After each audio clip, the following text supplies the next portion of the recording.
Thank you for logging on to this broadcast on wellscountyvoice.com. Since the onset of COVID-19, we have all had to experience social distancing. And this is true with high school sporting events. Our school administrators are doing their best to keep our kids, teachers, administration, and their families healthy. We are honored to be a part of the solution to contain and overcome this, as well as promote our student athletes. We wouldn't be able to bring this broadcast to you if it wasn't for our sponsors you hear throughout the broadcast. Please shop their businesses, use their services, and tell them thank you. I'm Dr. Josh Bell from Corrective Chiropractic in Bluffton. My goal with chiropractic treatment is to make you feel and function better by providing neurostructural corrections to help put your spine back into alignment, to strengthen your nerve system, and to relieve nerve pain. We strive to help you heal and stay healthy for years to come. Our full-service chiropractic team in Bluffton provides corrective exercises, lifestyle advice, along with spinal and postural screenings. Hi, I'm Dr. Nick Altair, and I'm proud to join the team here at Corrective Chiropractic. Our goal is to figure out what is causing your pain and restore movement to the optimal level. From infants to older adults, chiropractic is a safe way to manage growing pains and other body trauma. Did you know that chiropractic care can strengthen your overall immune system? Give us a call at 260-353-1400. Chiropractic care can help you on your journey to the best version of you. Corrective Chiropractic, 360 North Main Street, Suite A, Dutch Mill Plaza, Bluffton, Indiana.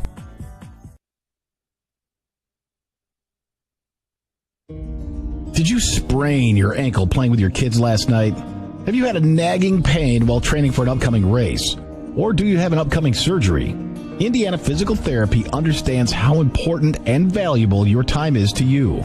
At Indiana Physical Therapy, we can schedule you within 24 hours at any of our 19 convenient clinics. IPT has been a trusted part of your community for over 32 years.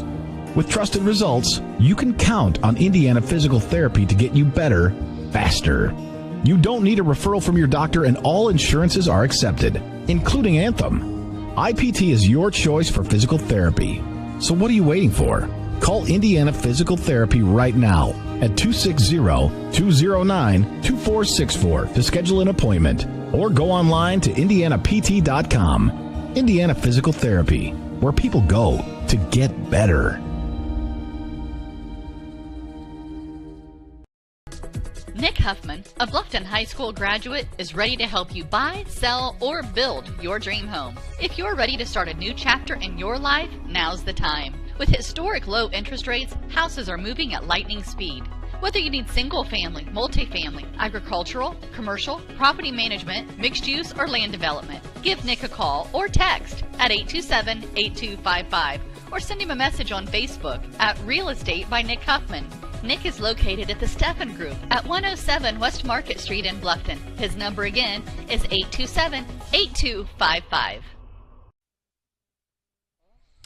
From Bellmont High School in Decatur, welcome to another production of Norwell Baseball on wellscountyvoice.com. Pleasure to be with you this afternoon. Derek Decker here in Decatur as Norwell gets set to take on Bellmont in a conference game that's being made up from several weeks ago. Norwell comes in losers of back-to-back Northeast 8 contests to Huntington North and East Noble. Bellmont comes in to today following a doubleheader split on Saturday and a conference split last week against New Haven and DeKalb as well. Nice and cloudy and breezy here this afternoon. The breeze actually shouldn't be too much of a factor, and we're dodging the raindrops around the area today, but we're staying dry for the moment, and hopefully that will continue to be the storyline here this afternoon. We're situated just down the third base line, looking right down the right field line here at Bellmont. The wind blowing left to right here this afternoon, and Norwell looking to get back on the right track after falling below 500 in conference play. Last year they went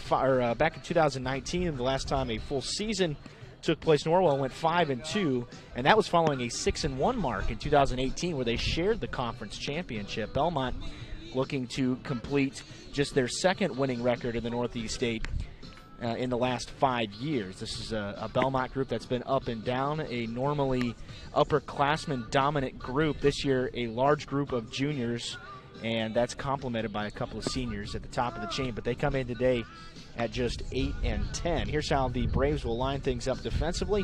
In the outfield, left to right, it's Litchfield, Walker, and Scheinman. On the infield, it's Ullman, James, and Baker, and then Wellman behind the plate. And On the mound today for Bellmont, it's Austin Kristner. This is a guy that has started now appeared in his 10th game. This is not a deep pitching staff at all in Bellmont, so that's something to watch for today. And it is a walk-heavy group. That's a storyline we'll also touch on throughout the broadcast here today. Game time this afternoon will be just a few minutes past 5:30. 64 degrees, cloudy, overcast, potentially some rain. We're underway at 5:39 here this afternoon. Ball one to the leadoff hitter, Eli Riley, who comes in today hitting .393. This has been about as consistent a hitter as you're going to find across the league. And he grounds the second pitch towards the third baseman on the second hop. Ullman playing in on the cutout of the grass. And he throws to first to retire Riley by a couple of steps. 2 pitches and 1 out here in the top of the first after the Eli Riley bounce out. And that'll send Luke Graff to the plate in the 2-hole today. Norwell sending Riley, Graff, and Haynes to the dish here in the top of the first inning. Norwell, again, back-to-back losses on the road Thursday and Friday of last week. 3-2 on Thursday, and a tight one against Huntington North. Here's a fastball up and away to Luke Graff to lead off the at-bat. Then a 6-1 defeat at East Noble. Defensive mistakes were a real problem, and that's been another recurring issue for the Knights in their losses this year as they slipped to 12-9 with that defeat to East Noble. There's ball 2 in the dirt. Home plate umpire today is Dave Stauffer. Lucas Everett's down on the bases. Pretty light crowd for this Monday makeup game, but we're late in the season, and the temperature warm enough for some hoodies, and that's it. This ball is flown out towards center, pretty shallow. Trevor Walker making the long run in and then dives to make the grab, heading towards the second base bag. The wind checked that thing up a little bit. It was hit off the end of the bat of Graft, and a nice defensive effort by Walker in center field for the second out of the inning. Number 6, Rocco. So the 2-0 pitch is popped up, and now Rocco Haynes steps in. The offense has gone dormant the last week for the Knights. Again, only 3 runs in the last couple games. Of course, those are both conference games against really lower-tier opponents. East Noble did go over 500 in the league with that win, but Huntington North was sitting at 6-10 going into that contest on Thursday, and then they were swept in a doubleheader on Saturday. Haynes looks for the 1-0 pitch from Kristner. It's in the dirt once again. Kristner's missed down when he has missed so far. This is not a guy that throws high velocity on the year. Not a huge strikeout guy at all. Only 14 strikeouts in 28 innings. A nice solid 3.21 ERA, which sits right around the league average mark for the starters in conference play. The 2-0 pitch grounded right back at Austin Kristner, and he's going to have himself an 8-pitch first inning as he jogs to first and tosses to Kobe Baker, and the Knights go down in order in the top of the first. We are through a half an inning. We head to the bottom of the first. No score here at Bellmont on WellsCountyVoice.com. Always going to have sibling rivalry, and it's no different with the Heidi brothers. They went and built 2 dealerships right next to each other and filled them up with new Chevys, Jeeps, Buicks, Chryslers, Dodge Rams, and more. And some of the best late model pre-owned vehicles around, just so they could compete for your business with service, selection, and price. The choice is yours. Heidi Automotive Group in Bluffton, just 20 minutes south of Fort Wayne. Bluffton Roofing Incorporated prides themselves on developing a long-term relationship with their customers, listening to their needs and suggesting the proper course of action, be it preventative maintenance, repair, or replacement. Bluffton Roofing and owner James Worth are GAF certified and are certified weather stopper roofing contractors. Bluffton Roofing is fully insured, protecting you and your home. Call 824-3564 or 307-6313. Bluffton Roofing Incorporated. Quality first home improvements. Back in Decatur, here's how Norwell looks defensively today. Left to right in the outfield, it's Brett Wathen, Luke Graft, and Cade Shelton. On the infield, it's Bailey and Leidig at the corners, and Haynes and McBride up the middle. Eli Riley, the future St. Francis Cougar, behind the plate. And on the bump today is the sophomore right-hander Brody Bolin, making his 6th start of the season. He has a team-high 17 walks. This is a guy that has struggled at times to throw strikes, but he does have strikeout stuff. 27 strikeouts in 24 innings in the ERA, just shy of 3.5. Norwell looking again to get back on the right track. Dave Goodmiller is 28-15 in his second full season at the helm of the Norwell baseball program. Of course, promoted as head coach in 2019. Last time these teams played a full season. And here comes Bellmont in the bottom of the first with Litchfield, Scheiman, and James. For the Braves, the left fielder, number 16, Dobie Litchfield. Litchfield wears number 16 for the Braves. And the Bellmont squad is in the home whites with white jerseys and pants. First pitch fastball misses upstairs to Litchfield. There was an 8-pitch first worked by Austin Kristner. A nice solid inning and a lot of strikes thrown in there. Some soft contact.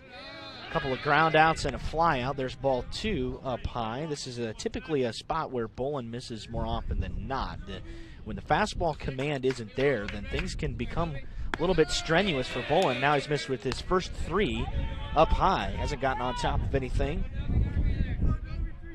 Litchfield donning those jerseys with the navy blue numbers outlined in white, and there goes ball 4, and that's a 4-pitch walk to lead off the ball game. And Bolin issues his 18th of the season. Norwell generally as a staff has been pretty good about avoiding the base on balls. That's 56 on the year, which is good for just a couple of games. Bolin's been responsible for about a third of those walks over the course of the season. Litchfield takes a short lead away from first as Scheiman hits. There's a strike called on the inside corner. And Bolin finds the zone for the first time. Litchfield down at first has 10 stolen bags on the year. That ties him for a team high. So a guy that is a threat to run. We'll see if the Braves are aggressive enough to test Riley's arm here early in the game today. Bolin takes a pair of looks at the runner. The strike one is bunted back towards the mound. It was popped up a little bit. Riley goes up the line to make the play, and he throws Scheiman out at first. And Litchfield is safe at second, so the sacrifice there by Scheiman as he gets the bunt down. This is a guy that has done that pretty often this year.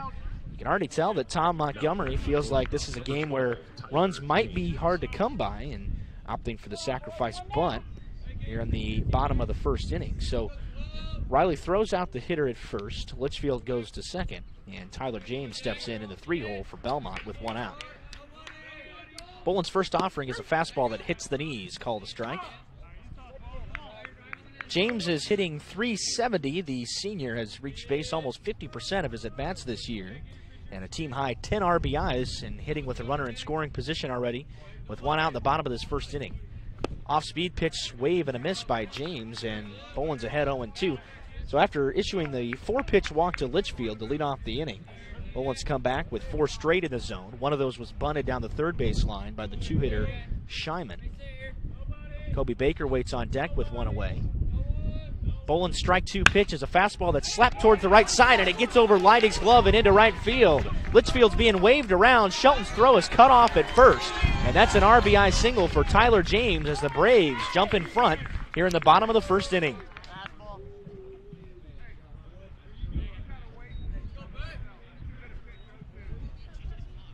So that was an 0-2 pitch that was right in the zone there, and it was maybe on the outside corner, but Litchfield James easily poked that thing down the first base side. It took a high hop over Leidig's glove on a hot shot. Here's a fastball missed high to the cleanup hitter Kobe Baker.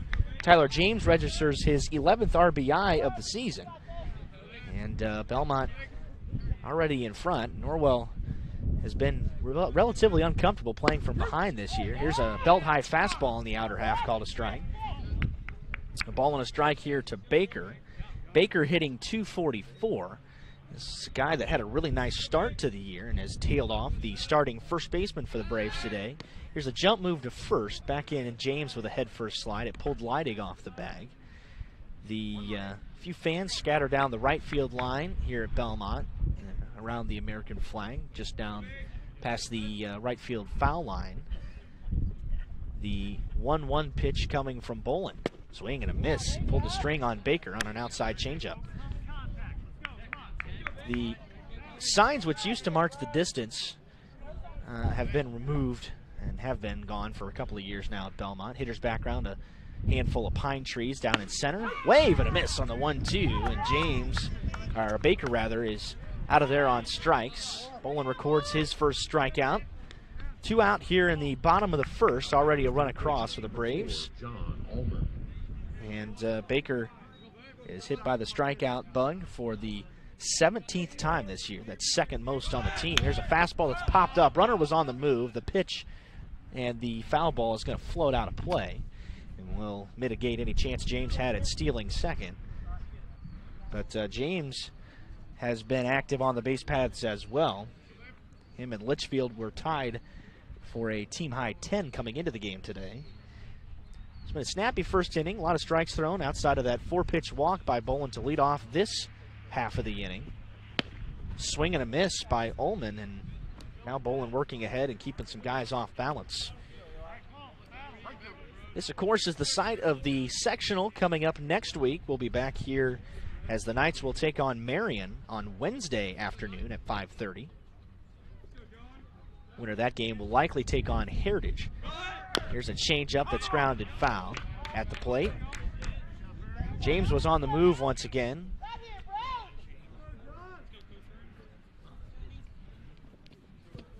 Cloudy day, some blankets out, a couple of sweatshirts, muted sunshine, try to peek through the overcast skies.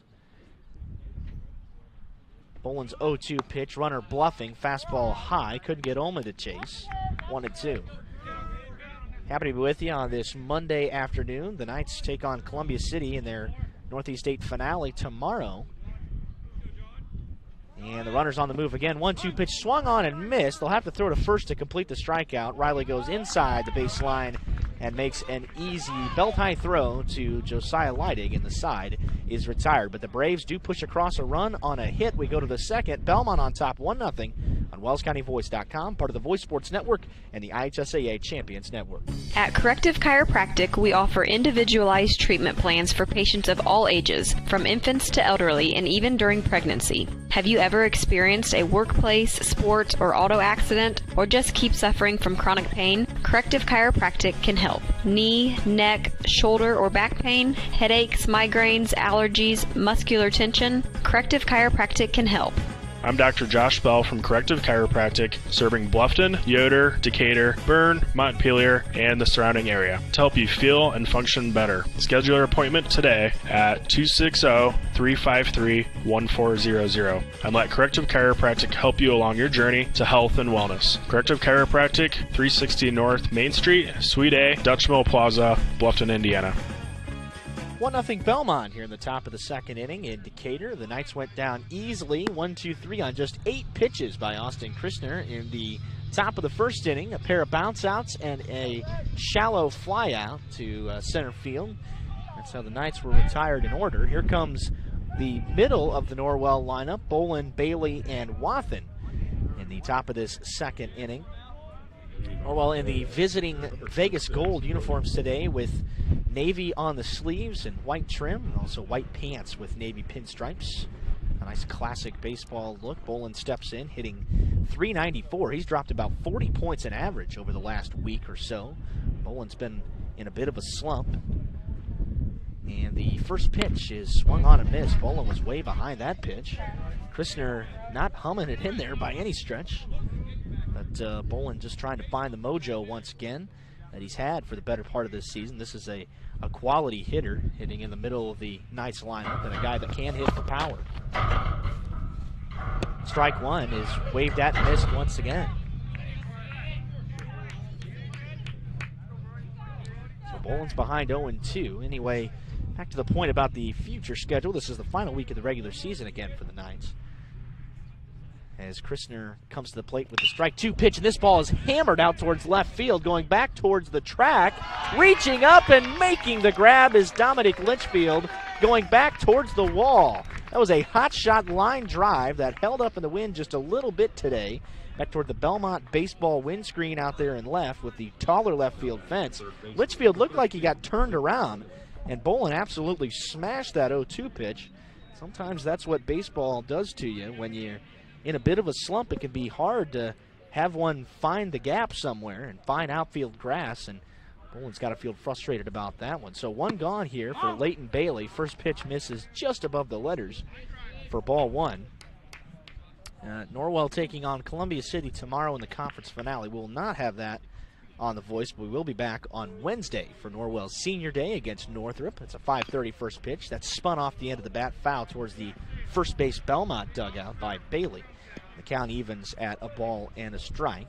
First 4 retired by Kristner here in the first couple innings for the Braves. He stands of about 6 foot stature on the mound with the navy blue long sleeves. The 1-1 pitch is skied on the infield. Coming towards the line is John Ullman. In fact, he's going to make the play right in front of the plate, just off the apron. And Ullman called the rest of the infield off. Wellman didn't get a good look at it from behind the plate off the bat. And 2 are gone here in the second. Stepping in for Norwell, the left fielder, number 24, Brett Watson. Well, we knew that Norwell should have lots of ability and success to put the ball in play today, with Kristner only recording 14 strikeouts in 28 innings. And that's been the case so far. That's now 3 flyouts and a couple of groundouts. Watson fouls the first pitch straight back to the screen.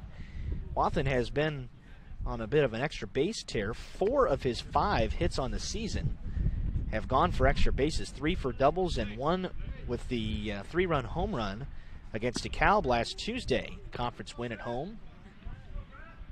Watson has been a bit of a strikeout victim, though, as well. 9 times in 16 at-bats. So it's been an all-or-nothing approach for Watson, who does have some power. It's a pop in that bat. And the 0-1 pitch plunks him right in the left hip, and he speeds off to first. So that's the first mistake tossed in there by Kristner. We'll see if the Knights can take advantage. That was a changeup, and Watson easily took that. That's one that doesn't hurt. Number 17, Luke McBride. Let's see if they can convert something here with 2 outs. Luke McBride has been really good the last couple of weeks. McBride hitting in the 7th spot today. Dave Goodmiller had him in the 9 hole a couple of games last week. Here's a jump move to first, sending Watson back in. McBride on the year has been one of those guys that's been really consistent as well, hovering right around the 300 mark. 315 coming into today's conference game. First pitch misses upstairs to McBride. Watson dancing over there at first. Not a huge lead, and has not stolen a base yet in his shortened 2021 season. But he's got a healthy lead now and extends it by an extra step. Long look in by Kristner. Off goes Watson. Pitch is called a strike. Watson's in there easily, beating the throw from Isaiah Wellman, and the Knights have moved a runner into scoring position with 2 away.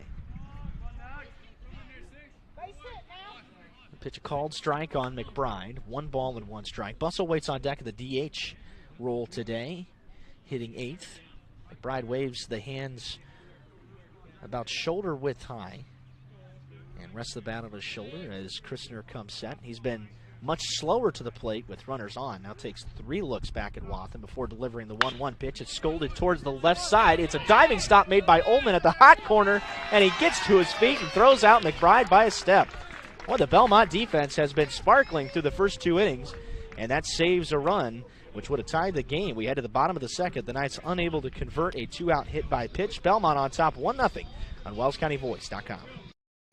Soaring high above, exploring our planet.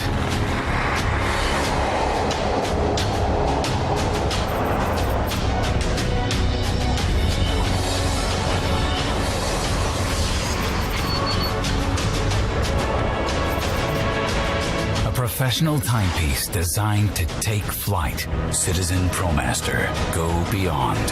Daniel's Jewelers on North Main Street in Bluffton, where personal service and trust become part of the memory. Are you taking the first step towards a healthier you, or are you just tired of the same workout? From beginners to fitness veterans, the Greater Fort Wayne YMCA is the place for you. We offer a full range of workout equipment, personal trainers, certified instructors, a full line of classes, an indoor pool, and so much more. Have peace of mind when you work out with childcare available. The Greater Fort Wayne YMCA is so much more. Join today. Visit fwymca.org.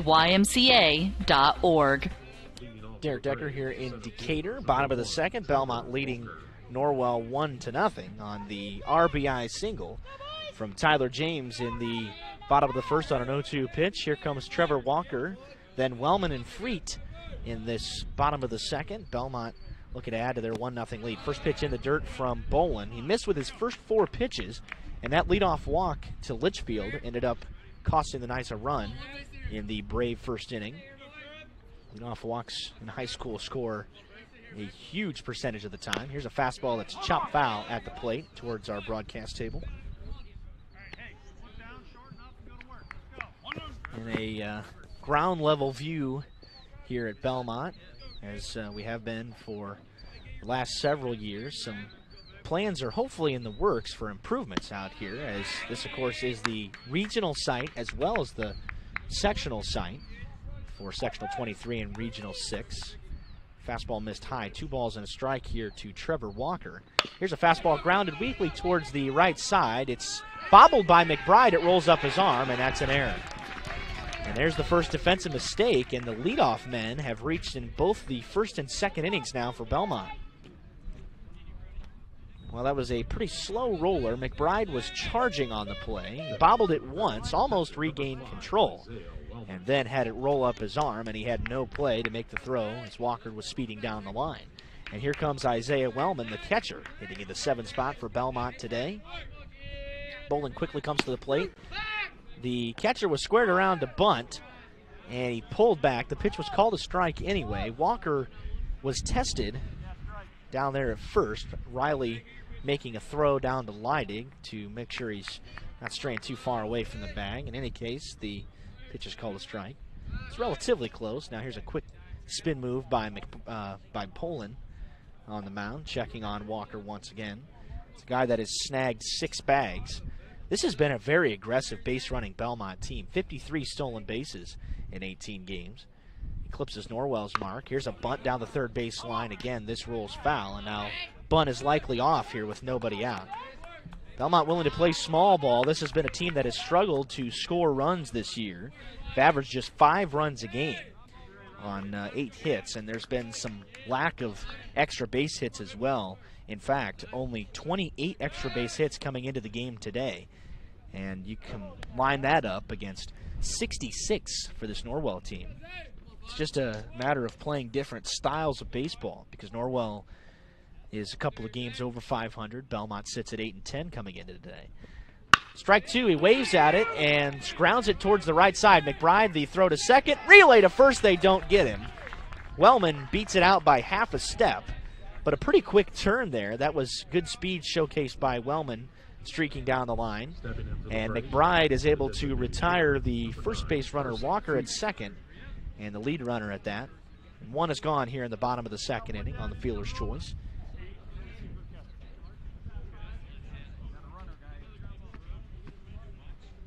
Carson Freight, the designated hitter, steps in. Don't know. They put somebody in there to courtesy run for Wellman. They might have. In any case, Freed is hitting. And the first pitch from Bolin is an off-speed. He checks his swing. He says he goes around. Pitch was in the dirt. And Freed didn't go around that far. In any case, he's called a strike by Dave Stauffer, the home plate umpire today. Bolin a pair of looks and now a jump move. They've kept Wellman tight to the bag. It was Walker to lead things off, and now it's Wellman. Bolin's 0-1 pitch is a fastball that's grounded towards the third base side. Foul territory, and ends up going wide of the bag. Bailey let it go outside the third base bag, and Freed is behind 0-2 here with Wellman at it first. It's a little bit of a humid afternoon. It's not that warm, but we're sitting in the mid-60s. That sun is trying to peek through here at Bellmont today. That will set right over the right field fence, and there's some trees and shrubs out there. And as mentioned, a few fans, a few brave souls lining up down there. 0-2 pitch, called strike 3 on the outside corner. Freed checked his swing, but the pitch was called a strike anyway. And he looks a little dejected as he jogs back toward the bench. Second strikeout recorded by Bolin today.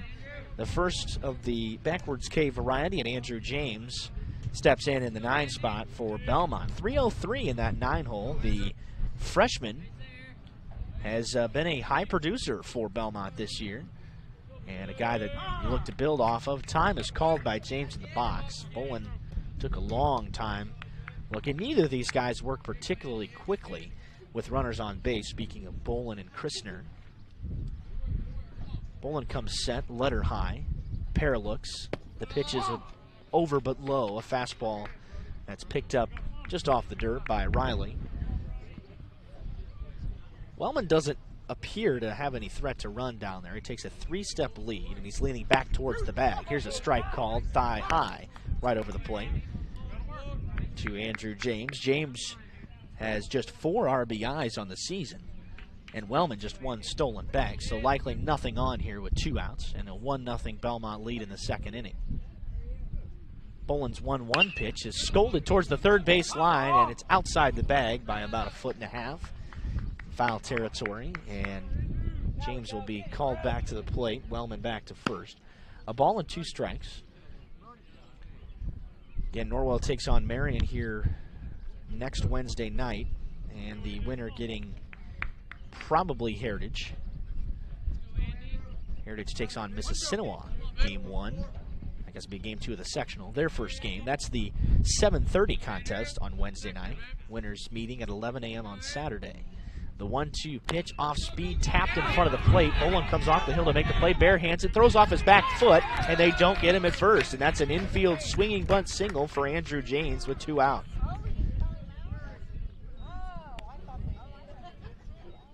And that's the second hit here for Bellmont. They had the hard ground ball by James in the bottom of the first. And now Andrew James reaches on the infield single.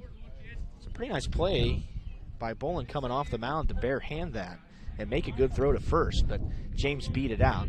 2 men are aboard now with 2 away, and the first pitch fastball is high and tight to Litchfield. This guy was walked on 4 pitches in the Bellmont first inning. He came around to score on that Tyler James single, and that's where we're at here at the 1-0 ball game at this juncture, the bottom of the 2nd inning. Bolin's 1-0 pitch is ripped towards the gap in left center field, but coming on to make the grab is Brett Wathen on a sinking line drive. That ball was hit hard off the bat of Litchfield, his first swing of the day, and the first time he's put the ball in play, but Brett Wathen makes the snag, and the Braves leave a pair of runners. We're quickly on to the 3rd inning. Bellmont on top 1-0 on WellsCountyVoice.com. Did you sprain your ankle playing with your kids last night? Have you had a nagging pain while training for an upcoming race? Or do you have an upcoming surgery? Indiana Physical Therapy understands how important and valuable your time is to you. At Indiana Physical Therapy, we can schedule you within 24 hours at any of our 19 convenient clinics. IPT has been a trusted part of your community for over 32 years. With trusted results, you can count on Indiana Physical Therapy to get you better, faster. You don't need a referral from your doctor, and all insurances are accepted, including Anthem. IPT is your choice for physical therapy. So what are you waiting for? Call Indiana Physical Therapy right now at 260-209-2464 to schedule an appointment, or go online to indianapt.com. Indiana Physical Therapy, where people go to get better. Number 1 on the mound for Bellmont here today in Austin Kristner, and obviously the Braves trying to have a strong finish to their conference slate. They will wrap things up tomorrow against East Noble, a team that just defeated Norwell on Friday afternoon. That's here in Decatur as well. In fact, the final 5, including today for Bellmont, are on their home field as they prepare for sectional, so they don't make another road trip this year. Ball 1 upstairs to the 8-hitter Crew Bustle in the DH here today. Bustle typically has good things happen when he puts the ball in play, but he struggled to do that, especially over the last week or so. 23 strikeouts is a team high. It's a cap shot right towards the fence here.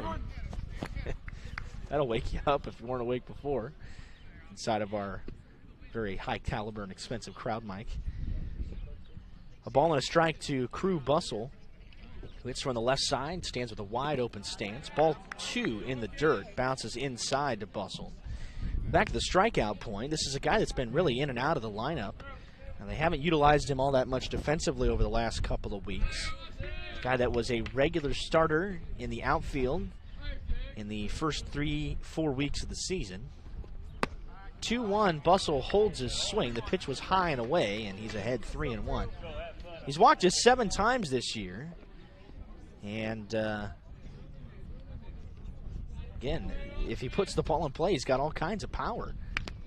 Oh, boy, he fouls this one off of the catcher. Wellman again off the cap. He's just barely catching a piece of those things, and he runs the count full.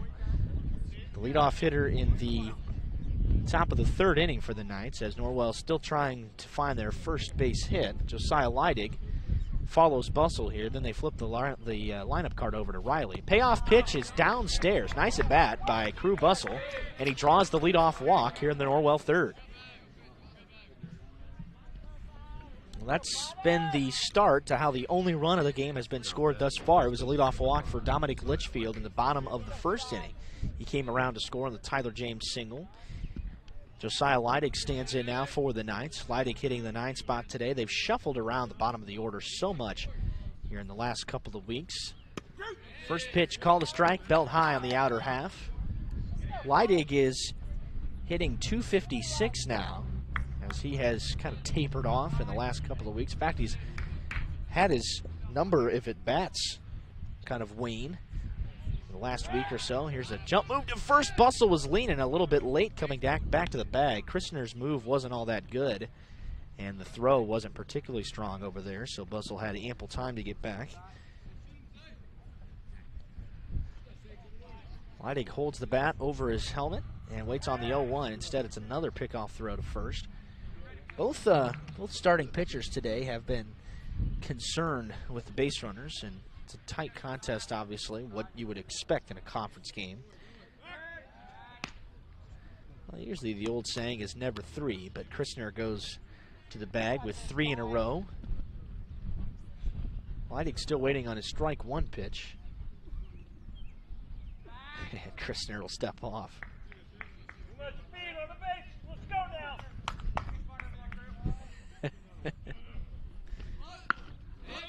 Leidig tried to bunt it. The pitch was a little bit high. He hit it off his handle and bunts it towards the first base side foul.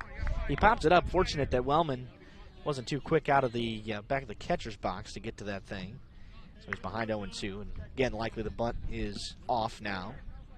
Both teams have been showcasing the at least willingness to bunt today. Belmont's tried a couple of times, only been successful once. There's another pickoff throw. Bussell has exactly 0 stolen bases this year and does not have a wide lead at first, so interesting that Kristner's that concerned. Leidig scolds this thing down toward the left field corner, and it drops for a base hit. Bussell will put the brakes on at second. That was a rocket shot off the bat of Leidig. Good to see him get a nice seeing eye single into left. It's Norwell's first hit of the game. It comes from the 9-hole. The first 2 men have reached here in the top of the 3rd. Knights trying to put something together. Boy, that was a rocket shot. That ball left a little bit up in the zone on the 0-2 pitch. Here comes Eli Riley with 2 men on. He tapped out to the 3rd baseman on his first swing of the day. Sees the first pitch high for ball 1. Kristner cannot afford to miss up there. I mean, he doesn't really bring it.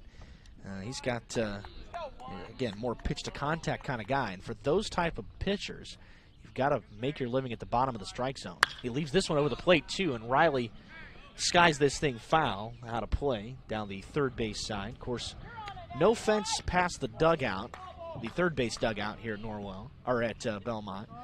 It's been a common spot for fans to congregate in the sectional. No fan restrictions expected for sectional or regional here at Belmont. That's very fortunate for the Norwell faithful and all the other 5 teams that bring their fans to this sectional. Riley squares the bunt. The pitch is high. He pulls back. And it's 2 balls and a strike now to Riley. Hitters count here against Austin Kristner. Kristner's trying to find his groove a little bit. Again, just get the feeling that if you leave something over the plate, it could travel a long way. This is not a especially hitter's kind of day. Riley squares to bunt once again, bunts it towards the 3rd base side, and now the 2nd baseman is late rotating to the bag, and Riley beats it out. That's a bunt single for Eli Riley. He was trying to sacrifice that thing, but Riley has great wheels, Going down the line, some miscommunication by Andrew James, the freshman who was late coming to the bag, and John Ullman, the third baseman, who made a nice play on it, had nowhere to throw the baseball at first, as the first baseman Baker was crashing as well, and the bases are juice full of Knights. That's the second hit of the inning for the Knights. This one a bunt single, and the bases are loaded for Luke Draft. The first pitch is a fastball. It's ripped towards the second baseman. This could be two. It's bobbled there. They will step on the bag, and they don't get it out. Andrew James had the ball come in and out of his glove, and that will tie the ball game. James bobbled it, trying to pick it up with his glove. That could have been a double play ball. It took a funky hop on him. And so that will tie the game on the E4. And now time is called. Here comes the infield here, as Bellmont will have a conversation, trying to get out of this first inning. But the E4 really cost Bellmont there, because that absolutely should have been at least one out at the very least. And now the most dangerous hitter in the Norwell lineup, Rocco Haynes, is about to step in with a chance to bust this thing open on the road.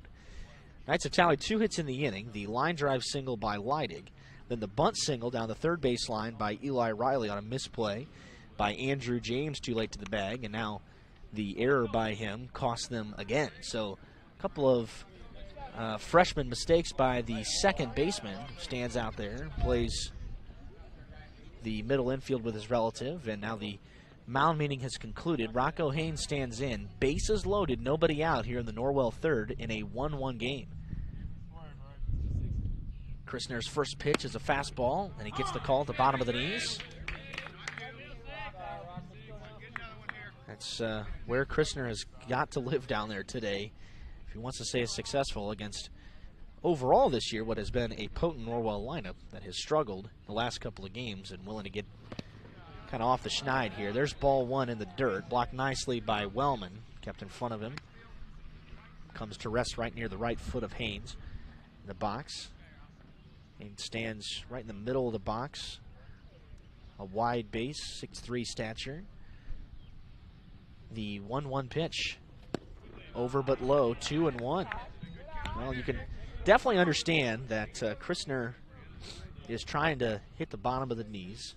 Tom Montgomery came out there, and I'm sure explained that in good depth, that this is the best hitter in the Norwell lineup. The 2-1, that's left up, but that's too far up for Haynes to have a chance at it. 3-1 now, and here comes a huge pitch from Kristner with the bases loaded and no place to put Haynes.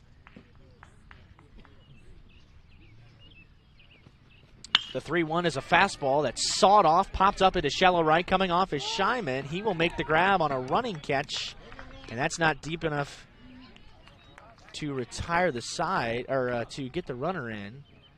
And don't know what happened over there at first, but Rocco Haynes went down. I think either hit the bag wrong or something, but he was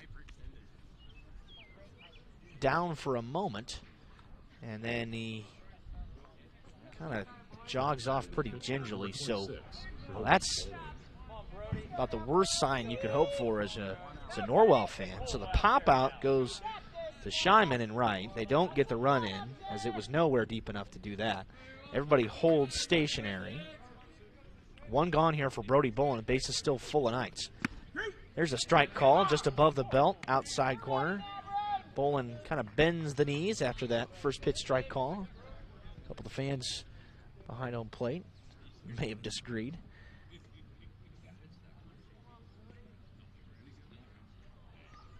Long look in from Kristner, and he delivers the strike one. It's popped up on the infield. Foul territory. Going towards the first base dugout is James, and it will float over the Bellmont dugout, right on the top of it, and bounce out of play. But Bolin is behind 0-2. He flew out toward the left fielder Litchfield in his first at bat today.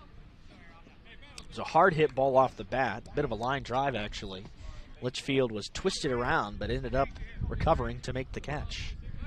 Strike two to Bolin. Fastball, it's again poked foul. Out of play, first base side.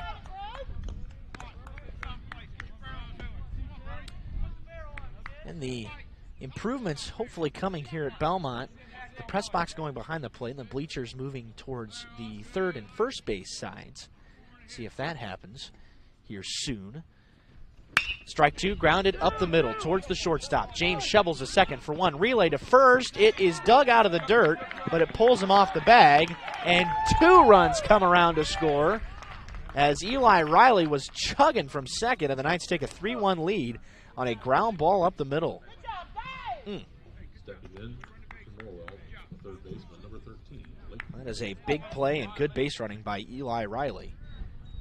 And now Brody Bolin will be courtesy ran for by Bo Morgan.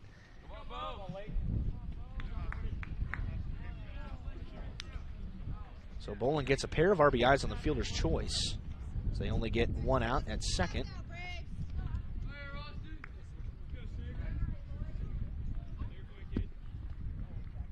Here comes Leighton Bailey for the Knights. Morgan bluffing on the first pitch as it's off the plate away to Leighton Bailey.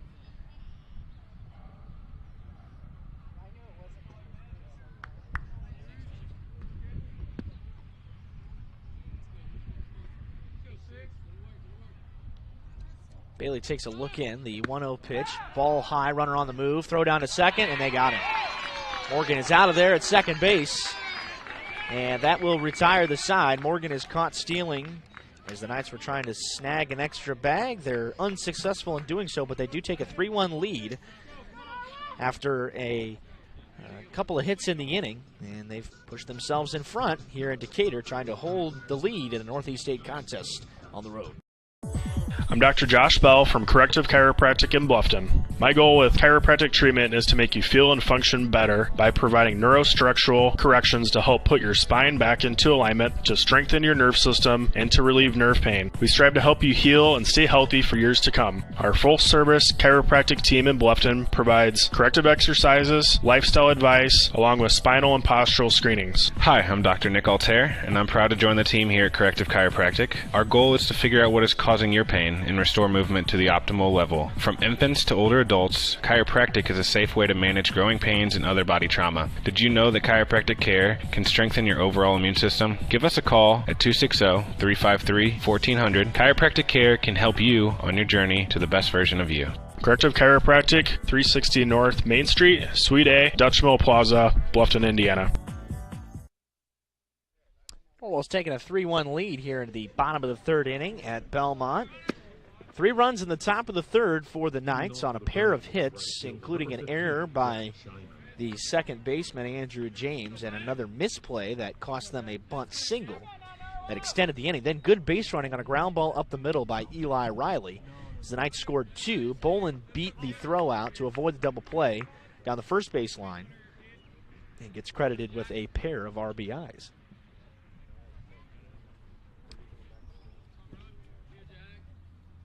Scheinman will lead things off for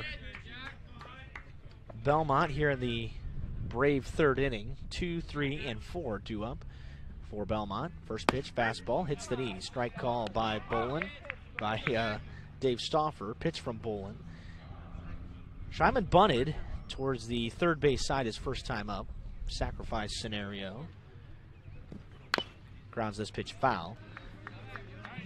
He's behind 0-2, but Bellmont has been very willing to bunt today.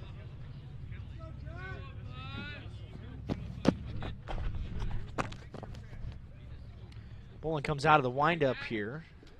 Holds the ball letter high, delivers the fastball that just missed off the plate, but he hit his spot. Definitely popped the glove, reached back. Bolin couldn't get Scheinman to chase off the plate. Certainly wasn't looking for that. If that had been in the zone, I don't think he would have offered anyway. Now the 1-2 is another fastball. Swing and a miss, pitch in the dirt. Riley again comes inside the baseline and throws to first. And Scheinman is gone. 3 strikeouts for Bolin. And 1 is gone here in the Bellmont third. The shortstop, number 12, Tyler James. I guess I was shortchanging him 1. That's actually 4 strikeouts for Bolin. Here comes Tyler James. A 3-hole for Bellmont.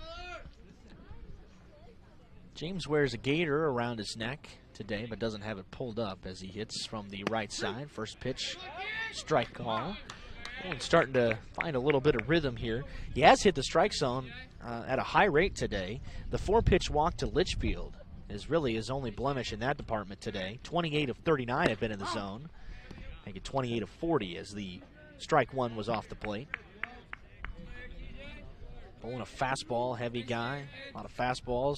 Sprinkles in some changeups, but has the overpowering stuff to strike you out. Ball 2 in the dirt. Another fastball that missed below the knees of James. Happy to have you aboard here on this Monday afternoon. The 2-1 is another fastball grounded towards the shortstop. Rocco Haynes is back out there, makes a strong throw, a little high, but not enough to pull Leidig off the bag. A routine two-hopper as Rocco Haynes charged and threw across his body. 2 gone here in the bottom of the 3rd inning as Kobe Baker will step into the box from the left side for the Braves. Strikeout and a bounce out here in the bottom of the 3rd. Baker hitting .244 on the year. Fouls the first pitch back to the backstop for strike 1.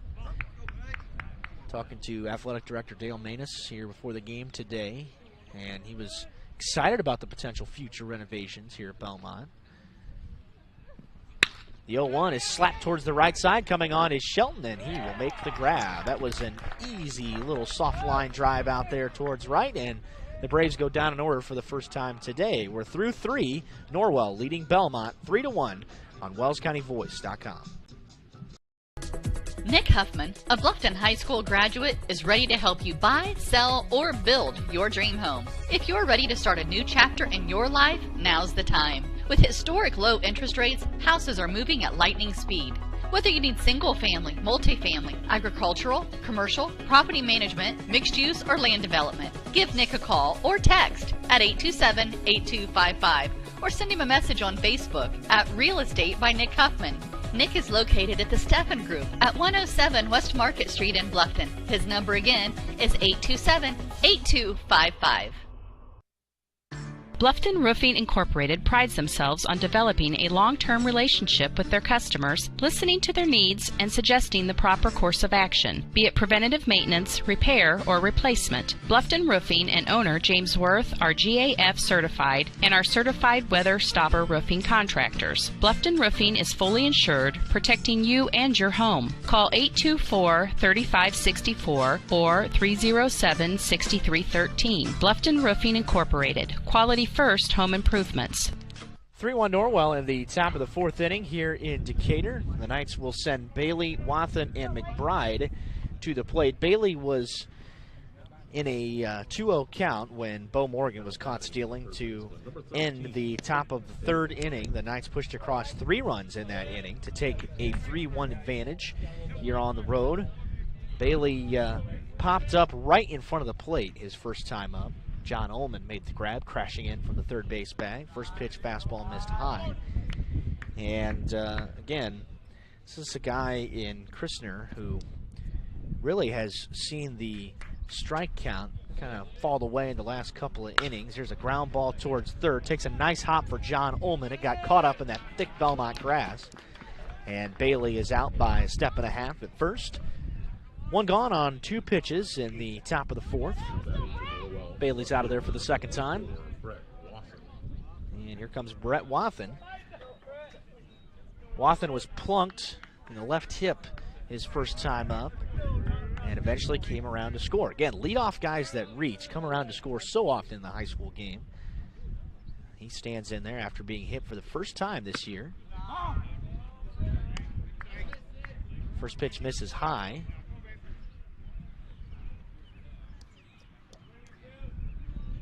Wathen, a nice active stance in the box. Keeps the bat alive, and he hammers this thing towards center. Going back is Walker, back toward the track, and he makes a running grab over his shoulder.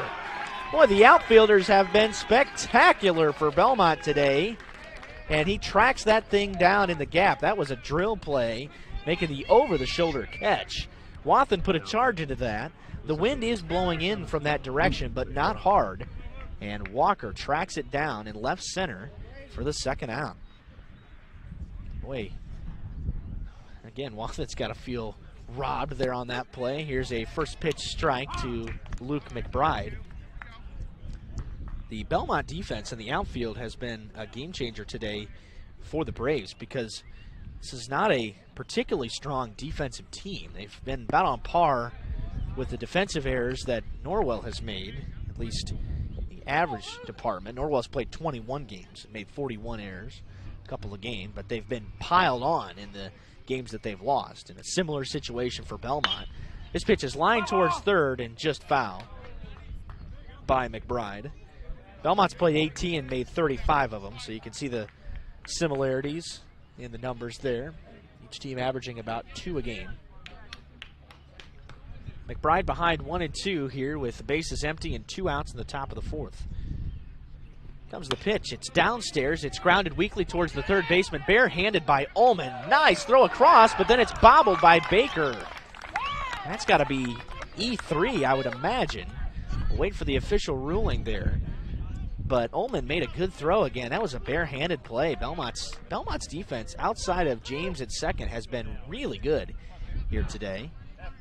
Now batting the designated hitter, number 2, Crew Bustle. So we'll still wait for a scoring decision on that. Definitely has to be an error. Just depends on who they give it to. First pitch, swing and a miss by Crew Bustle, and it is E3 officially.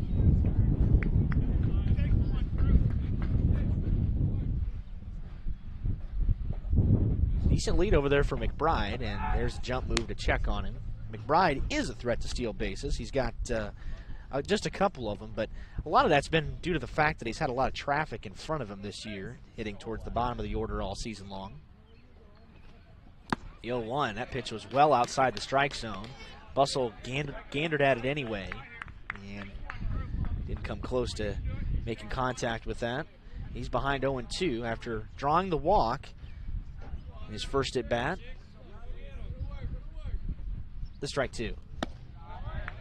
Missed up and away. Bustle actually came around to score. I was talking about Wathen's hit by pitch earlier. He was hit by a pitch with 2 outs in the second inning and was stranded at second base. So that's where the mistake came in. 1-2 here to Crew Bustle, but again, Kristner steps off. This Norwell offense, at least on the base paths, has not been overly aggressive this year. More so lately. There's a good secondary, and Bustle waves and misses at it, and he's down on 4 pitches as he has gone for the 24th time this season. We go to the bottom of the 4th inning. Norwell still on top, 3-1 on WellsCountyBoys.com. At Corrective Chiropractic, we offer individualized treatment plans for patients of all ages, from infants to elderly, and even during pregnancy. Have you ever experienced a workplace, sports, or auto accident, or just keep suffering from chronic pain? Corrective Chiropractic can help. Knee, neck, shoulder, or back pain, headaches, migraines, allergies, muscular tension? Corrective Chiropractic can help. I'm Dr. Josh Bell from Corrective Chiropractic, serving Bluffton, Yoder, Decatur, Bern, Montpelier, and the surrounding area to help you feel and function better. Schedule your appointment today at 260-353-1400 and let Corrective Chiropractic help you along your journey to health and wellness. Corrective Chiropractic, 360 North Main Street, Suite A, Dutch Mill Plaza, Bluffton, Indiana. 3 runs on a couple of hits for the Knights, a run on 2 hits for Bellmont as well. As we enter the bottom of the 4th inning, Norwell got 3 runs in the top of the 3rd. Belmont's only run came in the bottom of the 1st inning, and that was after a leadoff walk that eventually came around to score on the Tyler James single. John Ullman will lead things off for the Braves here in the 4th, then Walker, and then Wellman. Here in the Belmont 4th inning. Ullman steps to the plate first. Bolin goes back out there. 44 pitches for him through 3 innings of work. It's been more easygoing as the game has progressed, and he works through the Belmont order for the 2nd time. Not that he had all that much trouble his first time through, but gave up the only run. Belmont led 1-0 for a couple of innings. First pitch ground ball up the middle. Mcbride backhands it, throws off balance, and doesn't get him at first. And John Ullman beats it out down the line. It was close down there, and Mcbride made a pretty good throw, and that's an infield single for John Ullman. 3rd hit of the day for the Braves. John Ullman struck out his first time up, so He puts the ball in play for the first time. And here comes Trevor Walker, who reached on the air by Mcbride. Had a ground ball to him. It rolled up his sleeve a little bit, almost gathered it in time to make a play at first, and then bobbled it a second time and had no real opportunity to throw to first and get Walker, who was going down the line with pretty good speed. Ullman's got a nice, healthy lead over there at first. 5 stolen bases on the year. Bolin has checked on him in back-to-back throws. Both these guys have done that often here today. It slowed our pace down just a little bit. Trying to keep runners close to the bag. First pitch well high to Walker on a fastball that Bolin leaves upstairs. Not been the most efficient of days for Bolin, but not all that bad. Getting close to 50 pitches now in the top of the 4th inning, and has stayed out of the crooked numbered innings to this point. Limited a very underwhelming Bellmont offense. The 1-0 pitch in the dirt. And it's 2-0 as Walker tries to work ahead here. Walker hitting just .250 on the season. As many strikeouts as walks, 9 apiece in that department. Ullman creeping away from first. Bolin checks on him, delivers the 2-0 pitch. It's grounded sharply towards the shortstop. Backhanded throw to second for 1. Relay on to first. They got him at first. Tremendous double play turn by the Norwell middle infield. Rocco Haynes backhanded that thing. And apparently he's feeling okay because he made an off-balance throw off his back foot and a nice quick turn by Mcbride to wipe the base paths empty. And now suddenly 2 outs here in the bottom of the 4th. Beautiful play by the Norwell defense. And there have not been a lot of double plays turned by the middle of that infield this year, and that's a helpful 6-4-3 one here. Hopefully mitigate any damage. There's a low strike called at the bottom of the knees against Isaiah Wellman, the starting catcher for Bellmont today. Wellman reached on that fielder's choice toward the second baseman. Reaches out and taps this one towards third. Bailey to his left. He scoops it up and makes a strong throw to first. And Brody Bolin faces the minimum in the 4th inning thanks to a 6-4-3 double play. And we are on to the 5th inning. Norwell leading 3-1 on the road on WellsCountyVoice.com, part of the Voice Sports Network and the IHSAA Champions Network. Always going to have sibling rivalry, and it's no different with the Heidi brothers. They went and built 2 dealerships right next to each other and filled them up with new Chevys, Jeeps, Buicks, Chryslers, Dodge Rams, and more. And some of the best late model pre-owned vehicles around, just so they could compete for your business with service, selection, and price. The choice is yours. Heidi Automotive Group in Bluffton, just 20 minutes south of Fort Wayne. Are you taking the first step towards a healthier you, or are you just tired of the same workout? From beginners to fitness veterans, the Greater Fort Wayne YMCA is the place for you. We offer a full range of workout equipment, personal trainers, certified instructors, a full line of classes, an indoor pool, and so much more. Have peace of mind when you work out with childcare available. The Greater Fort Wayne YMCA is so much more. Join today. Visit fwymca.org. Oh, I was just complaining about Bolin's efficiency today, and he comes back with a 5-pitch 4th inning. Got a ground ball double play on some nice help from his middle infield in Haynes and Mcbride, turning a nice one, and then a good play by Leighton Bailey on a ground ball that stayed on the grass to end the inning. And here comes the bottom, then the top for the Knights. Leidig, Riley, and Graft here in the Norwell 5th inning, trying to add to a 3-run lead. All 3 runs tallied in the top of the 3rd inning. Norwell, with back-to-back defeats last week, ended any chance they had at potentially coming back and clinching a share of the Northeast 8 Conference. Wellman steals a strike at the bottom of the strike zone. Leidig had a nice rocket to left down the line his first time up. But Norwell fell at 2-3 after losses to Huntington North and East Noble last week. Fouls this one off the end of his bat, and it caught a piece of Isaiah Wellman back there, but he's okay for strike 2. Leo is just pulling away from everybody. They went up to number 2 this week in Class 3A, a potential state champion team in 3A, or at least state title favorite. The strike 2 pitch is down and away. 1-2 to Leidig. Leo would be here at the Belmont Regional if they're able to escape their sectional, which obviously, again, they'll be pretty heavy favorites in there. That's not a high-caliber sectional by any means. Neither is the Norwell one. 2 balls and 2 strikes, which features 0 ranked teams. Heritage has been in and out of the rankings, or at least receiving votes. Norwell did so at the beginning of the year before losing any momentum that they had, and they're sitting at 12-9 coming into the game today. And below 500 in a Northeast 8 conference. 2-2 pitch, grounded towards third. 2-hopper to Ullman, and that's routine for him. 1 gone here in the top of the 5th.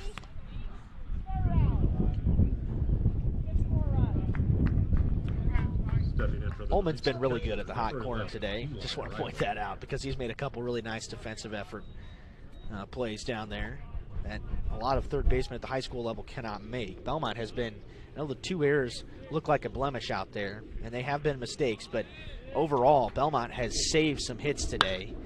This ball is popped up into center by Riley on the first pitch. Instead, Wynn's going to push that towards right center. Scheinman will make the grab for the second out. And Riley's down on 1 pitch once again. Did have the bunt single today, but he's only reached base once. Here comes Luke Graff with 2 away. Graff 0 for 2 today. Popped one up toward the center fielder in shallow center, and then reached on the air his last time up. Andrew James tried to flip it toward the second baseman, or toward the shortstop rather, at the second base bag. They were going to attempt to turn a pair, although that was never going to happen with Graff anyway, but they at least would have gotten 1 out. He turns on it and pops it up again. Back of the infield, Tyler James camped under it, and the Knights go down quickly and quietly. In the top of the 5th inning, we have reached the stretch. Norwell leading Belmont 3-1 in a Northeast 8 conference game on WellsCountyVoice.com. Did you sprain your ankle playing with your kids last night? Have you had a nagging pain while training for an upcoming race? Or do you have an upcoming surgery? Indiana Physical Therapy understands how important and valuable your time is to you. At Indiana Physical Therapy, we can schedule you within 24 hours at any of our 19 convenient clinics. IPT has been a trusted part of your community for over 32 years. With trusted results, you can count on Indiana Physical Therapy to get you better, faster. You don't need a referral from your doctor, and all insurances are accepted, including Anthem. IPT is your choice for physical therapy. So what are you waiting for? Call Indiana Physical Therapy right now at 260-209-2464 to schedule an appointment, or go online to indianapt.com. Indiana Physical Therapy, where people go to get better. Well, on a day when I thought the Knights might be able to bounce back and recover nicely in the hitting department, get the offense rolling before sectional, they have chalked up only 2 hits today against the starting right-hander Austin Kristner for Belmont. He's not a hard-throwing guy. He throws a lot of strikes, 39 out of 64 today, so not a huge percentage. But the Norwell offense has not been particularly productive against Kristner today. Not a lot of hard contact, only a couple of times today. And Kristner also has walked just 1 batter, which is good for him because, again, if you were listening to the very brief pregame show we had today, you'd know that Kristner has walked 17 and struck out just 14 coming into the contest today, over 28 innings of work. This is his 10th appearance. This Belmont team just does not have a lot of pitching depth. We've got a couple of guys that have been workhorses. Here's an off-balance looking swing and a miss by the designated hitter Carson Freet on the first pitch. He took strike 3 looking on a pitch that was on the outside corner. Oh, boy, that was slipped out of Boland's hand, and gets it with a smile there. 1-1 as he tried to throw a curveball, it looked like, and it just completely slipped out of his hands. So 1-1 to Freet. Then James and Litchfield in this bottom of the 5th inning. He paints the outside black once again. Freet has not been willing to go out there as the breeze picks up just a little bit here today. 1-2 to him. Comes back with a fastball and gets him. Swing and a miss on a pitch that was just a little bit down and outside the zone. And Freet is down on strikes for the 2nd time today. And for the 8th, and check that, the 9th time this season. In pretty limited at bats. So Understand why the DH is hitting in the 8 spot. Freed has not seen the baseball well today. 1 out for Andrew James, the freshman who singled his first time up of the swinging bunt variety. And James has had a little bit of success at the bottom of that order, hitting just over 300. Obviously, Bellmont trying to work through him to build the future of the program here in this junior heavy class. Pardon me, ball 1 in the eye level of Andrew James, or ball 2 rather, on a fastball that missed upstairs. Litchfield, the top of the order, waits on deck. Quickly into his wind, Bolin. There's a fastball at the bottom of the knees, called a strike.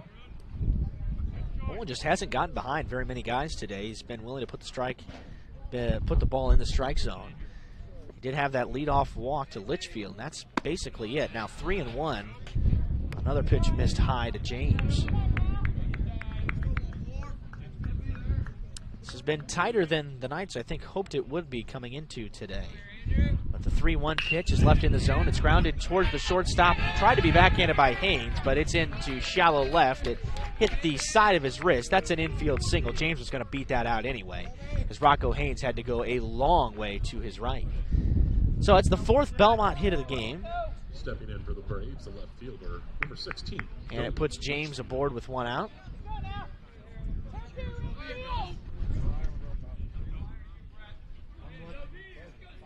Litchfield walked his first time up and lined out to Wathen as well. There's a strike call on the outside corner. Riley fired one down to first to check on Andrew James.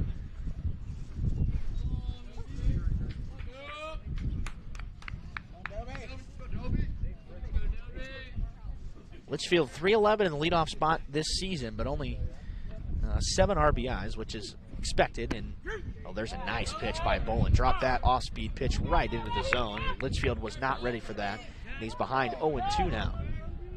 So Bolin again works ahead. 41 strikes in 60 pitches here as we work in the bottom of the 5th, and Norwell holding a 3-1 lead on the road. The strike 2 fastball, way too high for Litchfield to even think about chasing after that.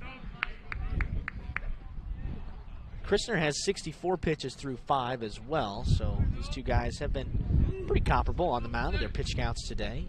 It's been a pretty even game. 1-2 grounded towards the shortstop. Haynes catches it on a hop to second for 1, relayed to first, and they don't get him as Litchfield beats it out. But a nice play again by that middle infield. Haynes has had a nice day over there at short, and a pretty good turn once again.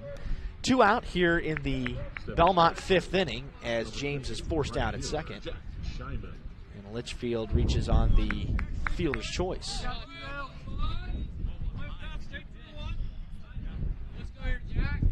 Jack Scheinman bats now, 0 for 1. The sacrifice bunt, his first time up, struck out swinging his last time. Pickoff throw to first, Litchfield diving back in. This is a base-stealing threat for Bellmont. Litchfield had 10 coming into the game today. Could be on the move with 2 outs. They try to put somebody else in scoring position for the right fielder, Scheinman. He's not on the first pitch. It's a fastball that's letter high, called ball 1. Nobody on this Bellmont team has more than 3 doubles, no individual. It has spoken to the lack of extra base hits that the Braves have strung together this year, or failed to string together in that department. Puts them in a situation where they just don't convert often enough when they have runners on base and they are able to scratch guys on. Deep breath for Bolin. Time called by Scheinman as he steps out of the box.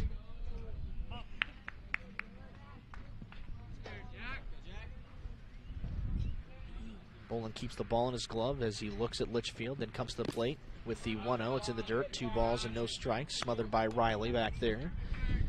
Scheinman works ahead here with 2 outs. Bellmont has not been close to scoring, really, since the first inning. They have not had any inning where they've felt like that they should have had more.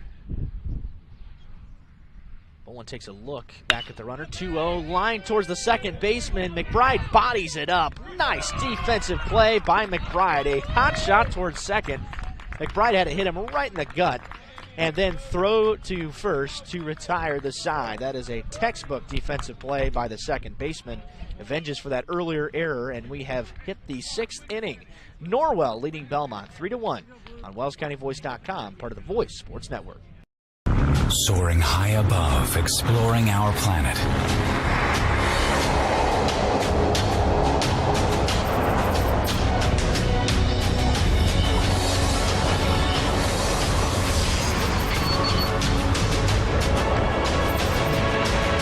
Professional timepiece designed to take flight. Citizen ProMaster. Go beyond. Daniel's Jewelers on North Main Street in Bluffton, where personal service and trust become part of the memory.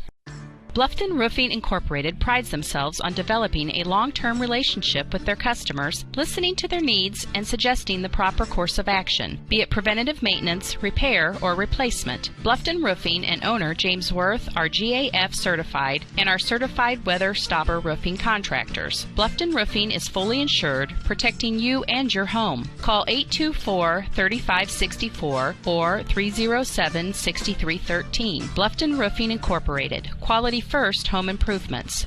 Not a lot of offense here in Decatur today, and we're in the top of the 6th inning. Norwell on top of Bellmont 3-1 despite being out hit 4-2. Rocco Haynes is the leadoff man in this inning and pops the first pitch he sees foul and out of play toward the first base side, kind of reaching for that one.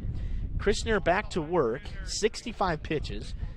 Here as he works in the top of the 6th. This is a guy that has had a lot of strikes today, as we expected him to have. This pitch is down in the zone. Oh boy, that came up and caught Ullman in the chin.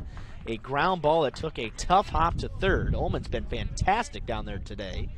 And Haynes reaches, and the first guy will reach. Tom Montgomery is out of the dugout.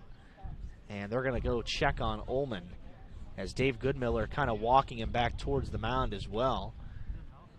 We may need the trainer here at some point, and he just caught that. That was a hard hit ground ball, and it popped him right in the chin, it looked like, at least somewhere above the neck, and he's coming out of the game. And that's unfortunate for Bellmont, because John Ullman's been great over there today. I mean, really good.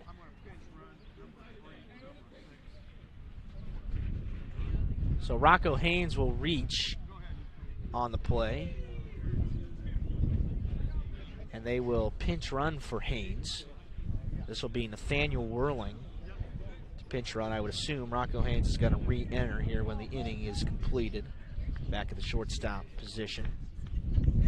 Haynes looks okay, by the way, after what he went through his last time he came to the plate.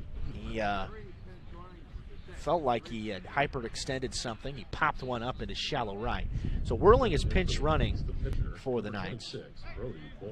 And Haynes is out of the game for now. Bolin steps in, the cleanup hitter for the Knights, with the first man aboard here in the top of the 6th inning. The Knights trying to find a way to pick up another run here for insurance. They lead by 2, and Bellmont has not shown an ability to stretch anything together to this point.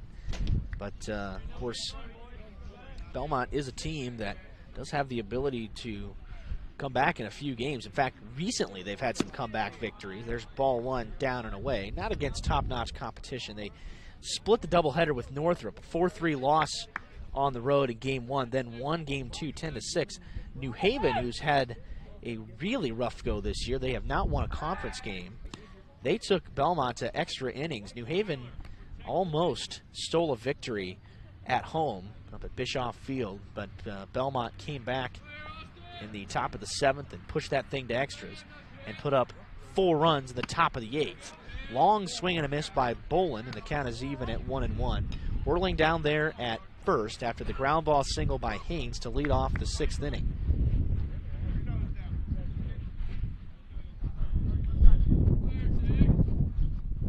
Kristner comes set, and Whirling back in with a head-first slide on another jump move. Ullman, by the way, was replaced over there at third by Eli Lawrence.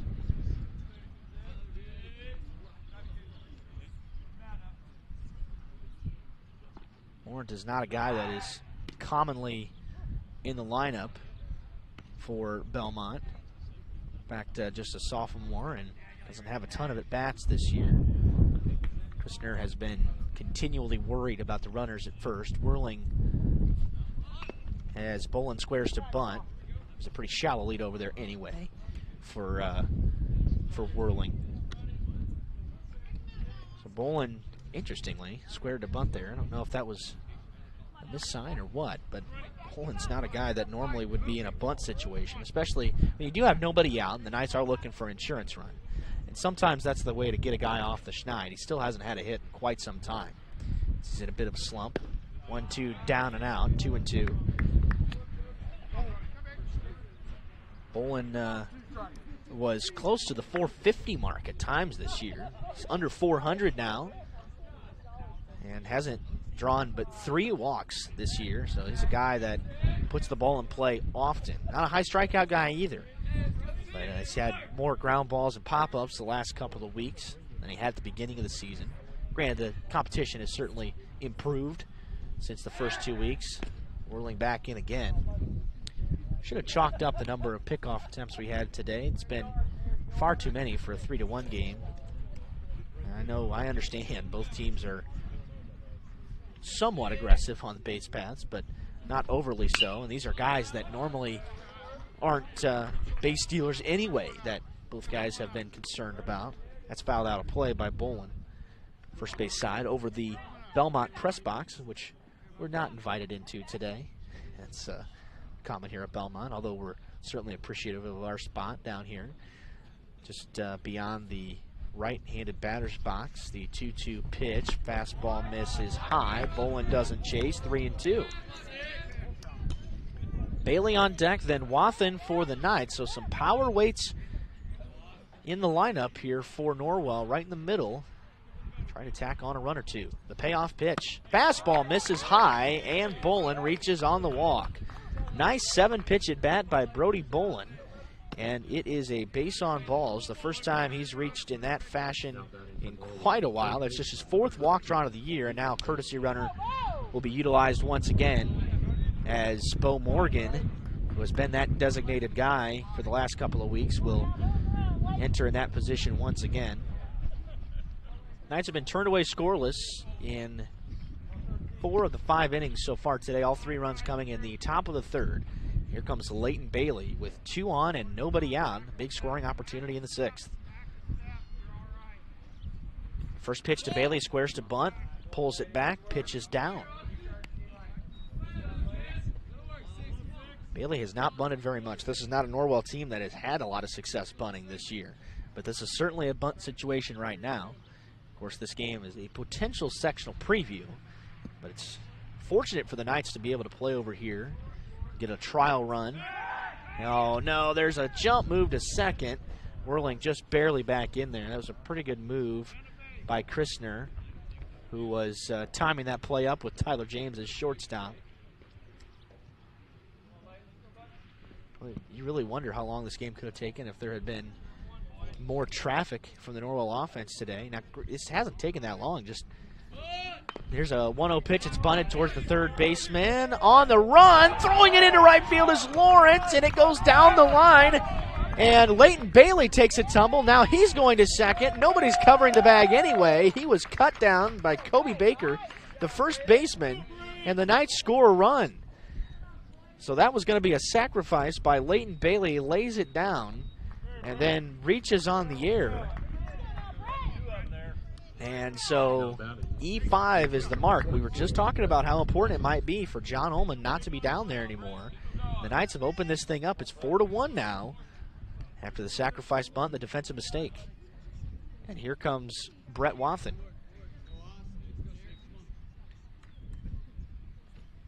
First pitch, strike call.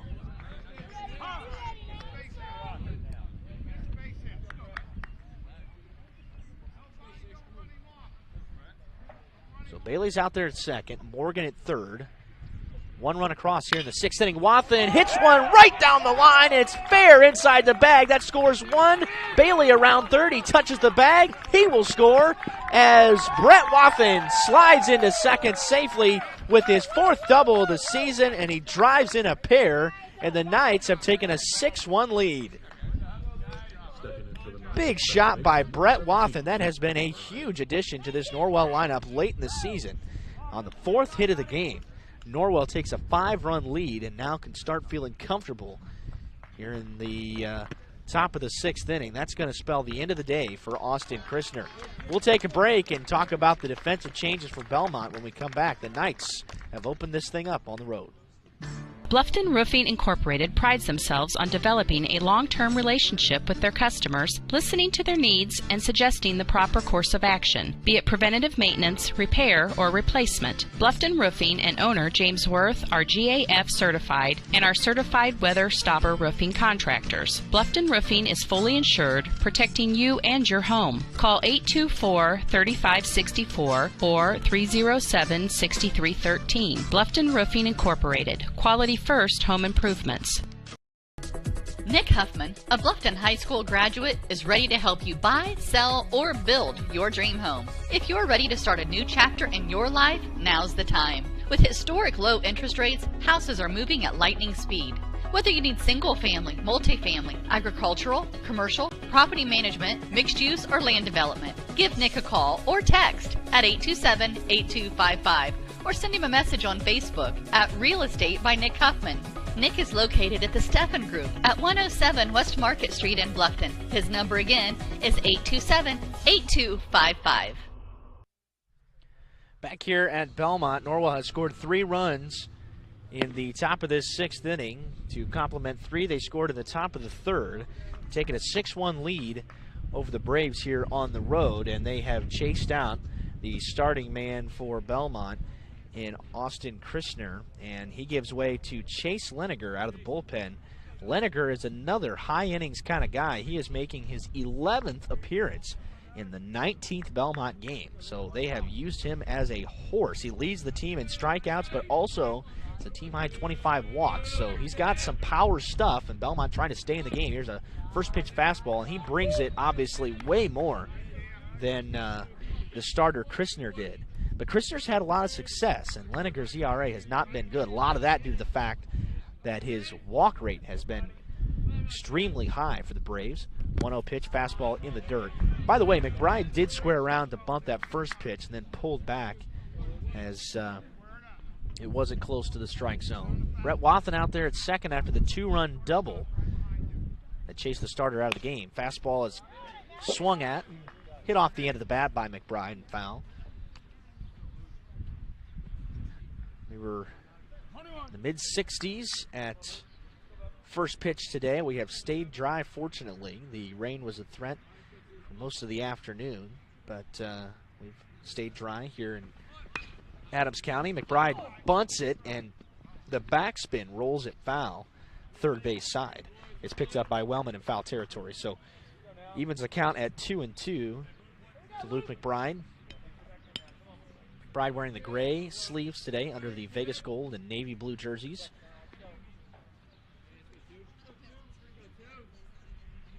Leniger wears number 2, comes set at the belt, checks on the runner at second twice, delivers the 2-2 pitch, fastball in the dirt. Wellman tried to pick that off the dirt, and it bounces away from him for a wild pitch. That puts yet another runner 90 feet away for the Knights, trying to pour things on here in the top of the 6th inning. First wild pitch we've seen by either pitcher today, either team. The payoff to McBride, grounded foul towards third and toward the Norwell dugout. The Bellmont dugout is on the first base side here in Decatur as they occupy that, always have. Norwell typically on this third base side in the sectional as well. The 3-2 once again to McBride, hit towards the shortstop hard, backhanded there. James will go to first for the sure out. It pulls him off the bag, and they don't get him. That throw was way short by Tyler James. He didn't even really give a thought at cutting down the run at the plate. So E6, barking coming from the Bellmont dugout, thought that he got back on the bag. Kobe Baker came off to get the throw. That's the 4th Bellmont error of the game. There's a strike call at the knees to Crew Bustle. Really nice play by Luke McBride, although he does not get credited with an RBI there on the error.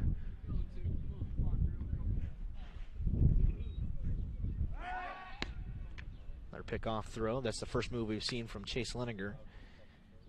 McBride down a strike. Walking a strikeout for him today. Again, good things happen for him. He's got a lot of power when he puts the ball in play. Just hasn't done it very often recently. Big 12-6 curveball that drops in for a strike. It's the first time we've seen that from Liniger. That'll certainly change the timing of the hitters. It's kind of classic that it happens to Bussell as well, a guy who's already struggling at the plate. He'll check on McBride once again. Move by Liniger is better than the starter Kristner's, though Norwell hasn't been particularly close to being picked off today, despite the high volume of pickoff throws over there to first. The 0-2, he comes back to the fastball. It saws off Bussell, but he fouls it out of play third base side.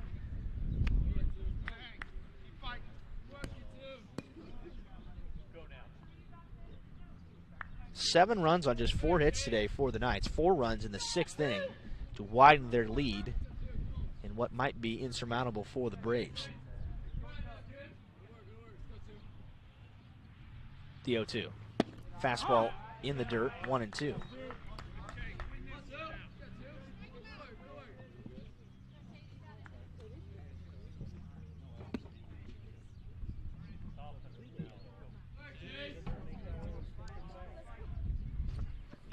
The 1-2, foul ball as Bussell could have been out there as Wellman couldn't hang on to what could have been a foul tip. And so Bussell has new life here at the plate. Bellmont still without an out here in this 6th inning. 4 runs already across for the Knights. Ooh, that clipped Bussell in the leg. It was a fastball. It just barely clipped him. Sounded like it grazed his pant leg. And he's off to first. And again, Liniger is unable to get an out. Now first and second with nobody out for Norwell. Now batting the first baseman, number 5, Josiah Leidig. The 9 spot for the Knights comes up now with Josiah Leidig, who had the line drive single to left his first time up, grounded out to the third baseman, who was John Ullman at the time, is now Eli Laurent, who already has an error in this inning for Bellmont. A costly one at that. First pitch, and he blows it by Leidig. Swing and a miss.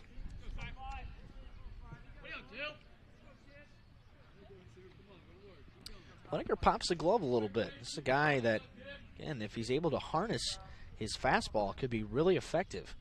But hasn't been able to do that consistently. Drops a curveball. Leidig was squaring to bunt. The corners were crashing. The pitch missed high. It's 1-1 to Leidig. So 15 pitches from Liniger already here without getting it out. Not very many have found the strike zone. Squaring to bunt again. Curveball, that's a strike, but that's almost an impossible pitch to bunt. So Leidig kind of hosed there. As you can definitely tell, Liniger's trying for the strikeout here. Corners are still playing even with the bag. The middle infield is back at double play depth. The 1-2 pitch, another curveball, outside corner, called strike 3.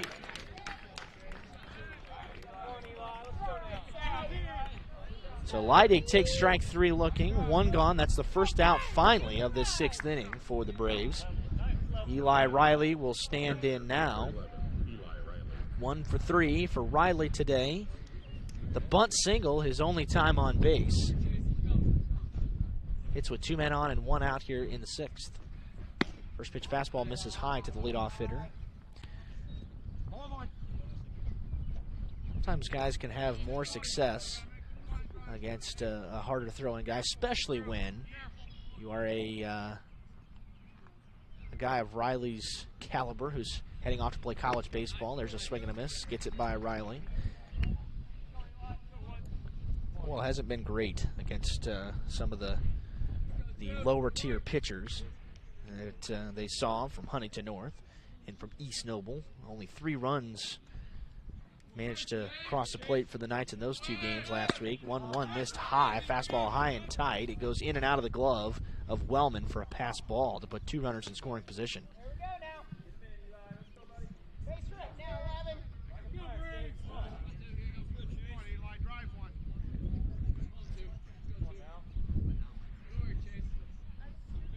Wellman goes through a couple of signs before Leniger has it. Finally does. Checks the runner at second. Neglects the runner at third. The 2-1 breaking pitch. Called a strike, and it was just missed by Wellman. And that scores a run. I mean, that was a great pitch. I don't know if Wellman was crossed up or what, but it makes it 2-2. Run comes across to score, and now time is called. Comes Tom Montgomery. Oh, boy.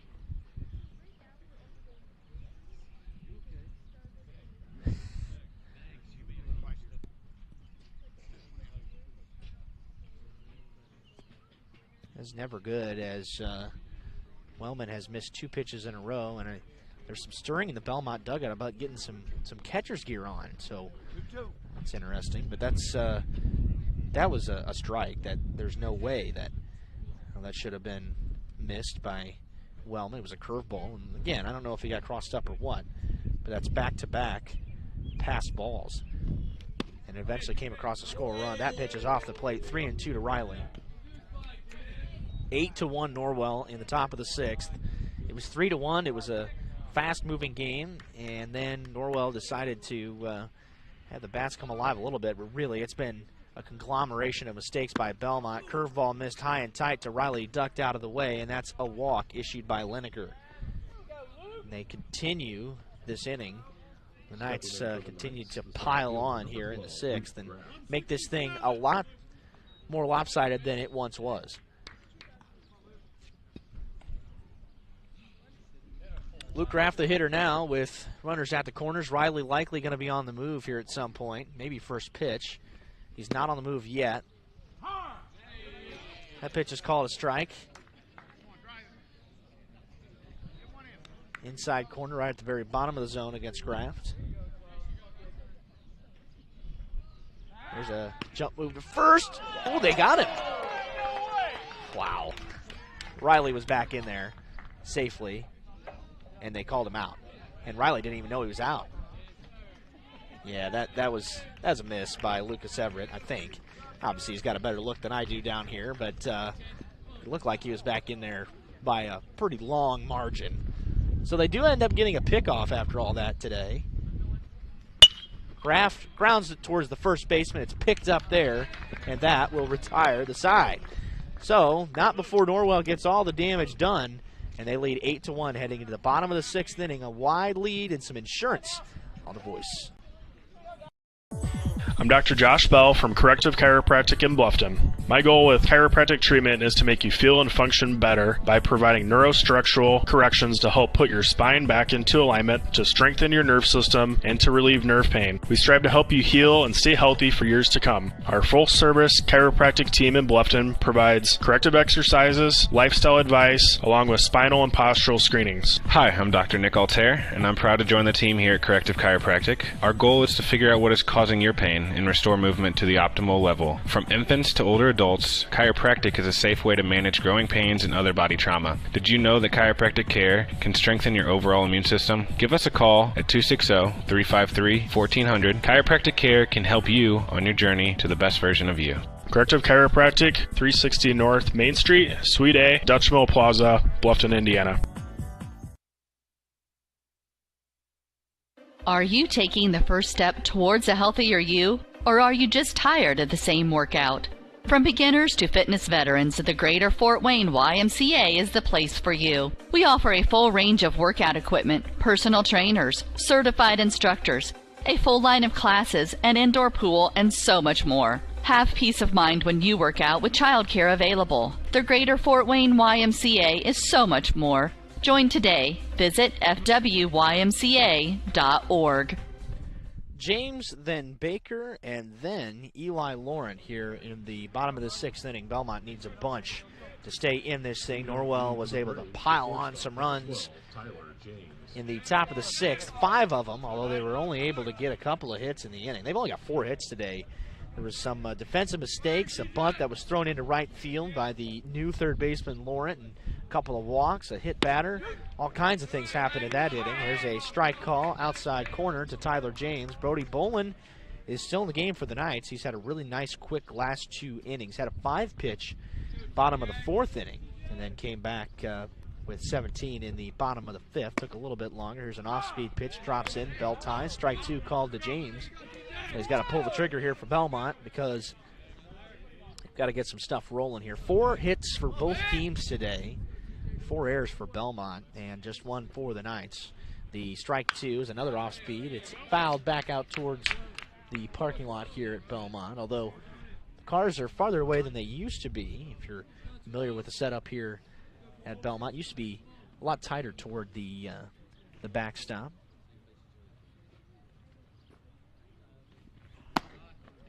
Bowen let that slip once again. Ball 1 as he missed high. 1-2 to him. This is the lone conference game in the Northeast 8 today, and it really doesn't have implications at all. Both teams were 2-3 coming in. The 1-2 is in the dirt, 2-2. So you're just playing tune-up games at this point for sectional, trying to win games at the end of the season. Bellmont, of course, opens up with Delta. 2-2 is hammered towards right center, and that's going to drop for a base hit. Hard turnaround first for Tyler James, and he will throw on the brakes as Cade Shelton was over there to cut it off.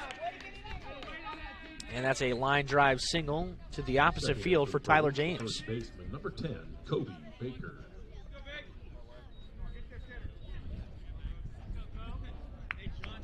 Kobe Baker is the hitter now for Bellmont. Baker and then Eli Laurent, I would assume. He is going to swing it from the left side, I think. He's the new third baseman who relieved John Ullman. Took one in the chin at the top of that 6th inning. This is tapped foul at the plate. Dribbles to the backstop. Baker is 0 for 2 today with a strikeout and a pop-up. Baker has really struggled back half of this season. There they had James leaning a little bit. Quick pickoff move. I don't even know if the ball is back in play yet.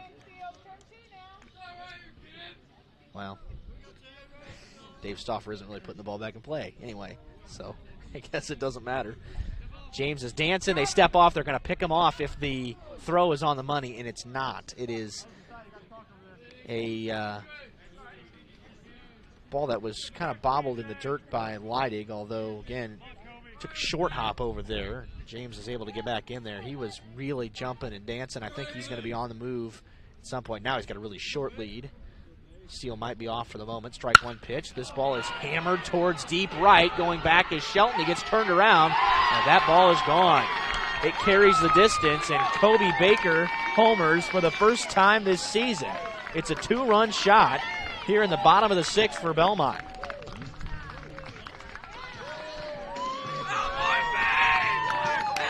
He will circle the wagon here, and Brody Bolin gives up a home run as the Braves pile out of the dugout. It just makes you wonder what kind of game this could have been if the defensive mistakes could have been shored up at the top of the inning for the Braves.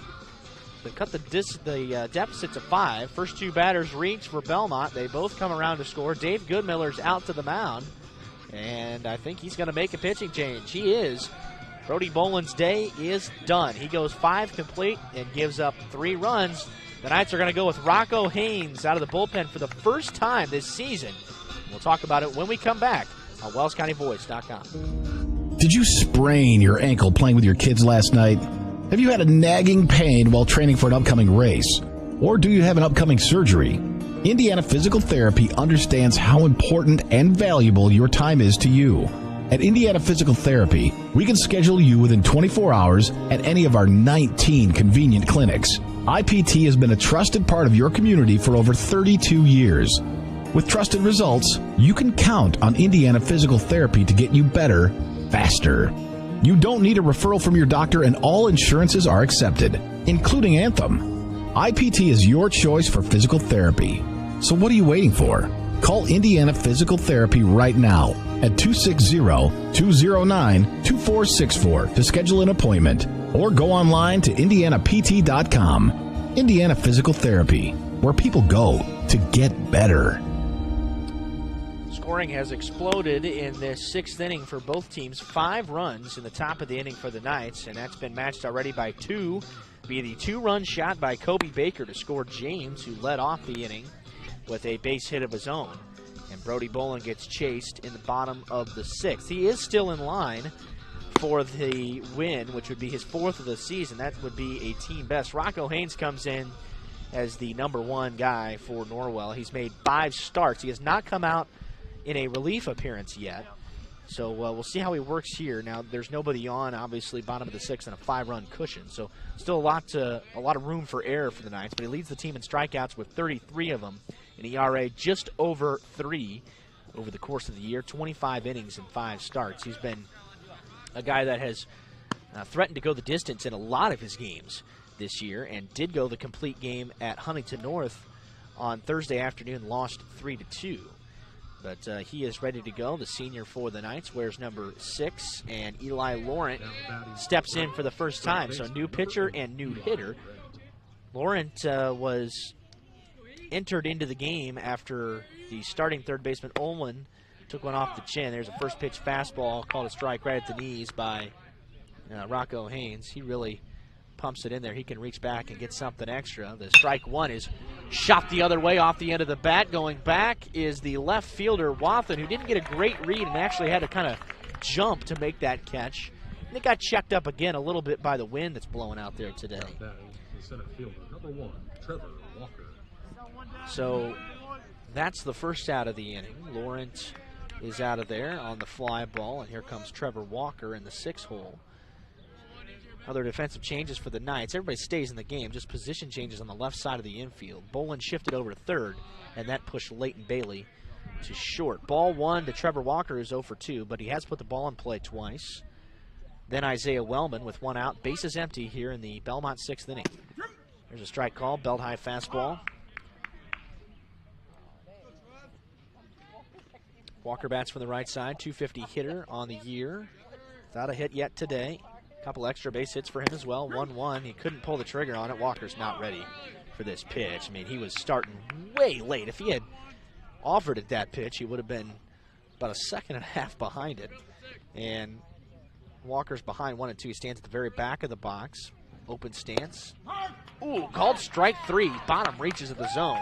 Walker bends the knees and is a little bit dejected as he walks back towards the first base dugout. 2 gone. Number 5, Isaiah Wellman. Second backwards K from Norwell pitching today. And Wellman hits with 2 outs. Rocco Haynes is looking to slam the door. First pitch fastball blows him away. Well, obviously, as you could tell here early, if Rocco Haynes is available and Norwell does play Bellmont in the sectional, there's a strike, then as long as Norwell can push across a couple runs, they'll be just fine. Because the middle of this Bellmont order has not been prepared for what Rocco Haynes comes back with another fastball. It's grounded foul. Third base dugout.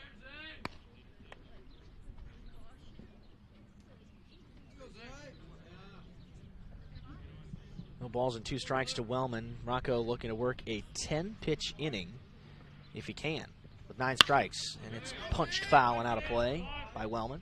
Dipped his shoulder on that, just a 2-strike pitch, choked up on the bat, and kept himself alive.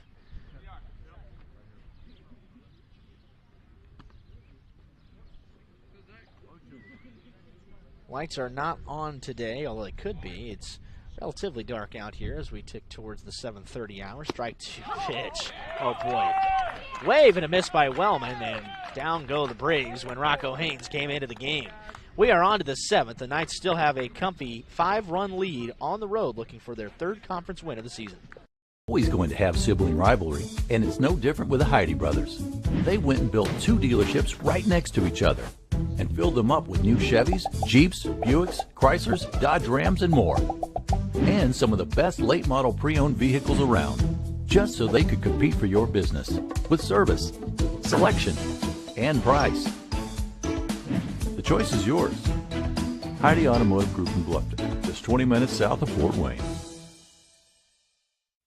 Bluffton Roofing Incorporated prides themselves on developing a long-term relationship with their customers, listening to their needs and suggesting the proper course of action, be it preventative maintenance, repair, or replacement. Bluffton Roofing and owner James Worth are GAF certified and are certified weather stopper roofing contractors. Bluffton Roofing is fully insured, protecting you and your home. Call 824-3564 or 307-6313. Bluffton Roofing Incorporated. Quality first home improvements. Are you taking the first step towards a healthier you? Or are you just tired of the same workout? From beginners to fitness veterans, the Greater Fort Wayne YMCA is the place for you. We offer a full range of workout equipment, personal trainers, certified instructors, a full line of classes, an indoor pool, and so much more. Have peace of mind when you work out with childcare available. The Greater Fort Wayne YMCA is so much more. Join today. Visit fwymca.org. We've hit the 7th here in Decatur. Rocco Haynes leads things off for the Knights in the top of the 7th inning, leading 8-3. Skulls the first pitch into left field, and that will drop in for a base hit. That was a first pitch hummer off the bat of Rocco Haynes. It's his second hit of the day, and Haynes is aboard once again. Boy, Haynes was ready for that thing. Had the ground ball single last time up, and I think he is being courtesy run for now. Can be, as Bo Morgan's into the game. First pitch to Bolin misses down. Norwell looking to add to that lead. It's just Norwell's 5th hit of the day. The offense hasn't been spectacular, but it has been good enough to have them in a good position to win this game here today. The 1-0. Bolin chases a fastball out of the zone. Was about chin high for Bolin. It's obvious that this guy wants to get off of the slump that he's faced the last couple of weeks. 1-1, runners on the move. It's fouled straight back.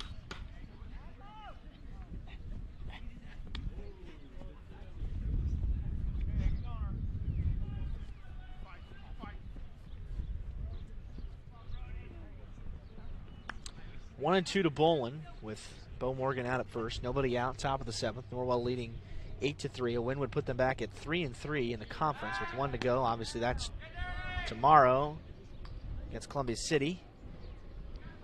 And then Northrop wraps things up in the regular season at home on Wednesday for Senior Day. Morgan leaning. Leniger steps off and might have gotten away with a balk. Looks like he's leaning a little bit. Morgan, a big secondary. Strike 3 called, and man, that was not a strike. Bolin is frustrated, and again, that's what can happen sometimes. He had the hard line drive at the top of the zone, and Bolin displeased with that call, as he should be. He just hammered one the first time he was at the plate today, and Litchfield made a nice catch out there and left to take away a hit in his first at bat today. Leighton Bailey hits now, and there's the balk. That puts the runner at second. Leniger just blew right through there and didn't even come close to stopping. So Bo Morgan goes to second on the balk. First one we've had here today. First one we've had in a handful of games, although there have been, it seems like an abnormal number of balks this year, at least from the Norwell pitching staff. First pitch four-seamer right by Bailey.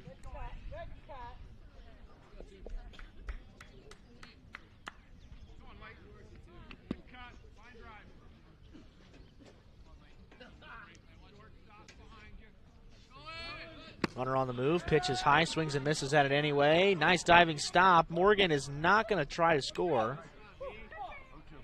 And the throw was away from the bag from Laurent. Laurent did a nice job of, again, staying in front of that thing and at least throwing his glove out there to make the stop. Morgan stealing third. They're really bullying Chase Leniger on the mound. And they forced him to balk. Now a stolen base at third. Has him 90 feet away. Fly ball would get another run in from Leighton Bailey. That pitch is down. 1-2.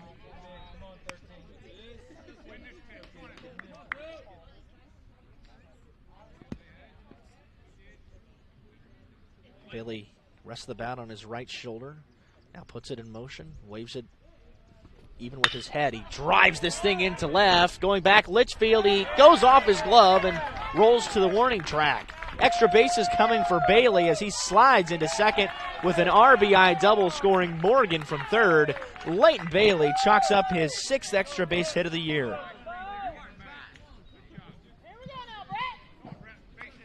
So there's the power that we've been looking for from Leighton Bailey here today. It comes in the form of a 1-out double, and it scores Morgan, the courtesy runner, from third. Here comes Brett Wathen, who is 1 for 2. Had the double down the left field line of his own that scored a couple of runs. So we're going to miss on the first pitch. Wathen certainly has his timing down here, and if he throws him another fastball that's close to the zone, Wathen can take some anger out on it. He had one to deep left that was caught as well today. There's the breaking pitch, called a strike, and that's exactly what you want to come back with. And be interested to see if Leniger drops it in there again. You know, Wathen is a guy who is not particularly willing to take walks, wants to put the baseball in play. Couple of looks at Bailey back at second, the strike 2. Curveball in the dirt, blocked by Wellman. Wellman missed a couple of them in the top of the 6th inning. Tom Montgomery actually called time. Made sure that Wellman was feeling okay. Had back-to-back pass balls that allowed a run to score. 1-2's off the plate, 2-2. Fastball down and away.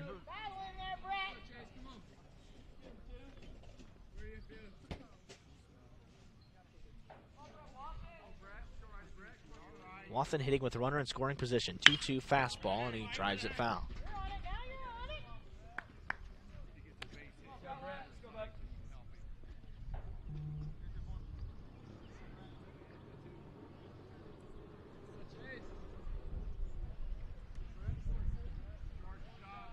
2-2 coming again to Wathen. Fastball outside, 3-2. Wathen has been ready for this guy, and he has looked comfortable in the box.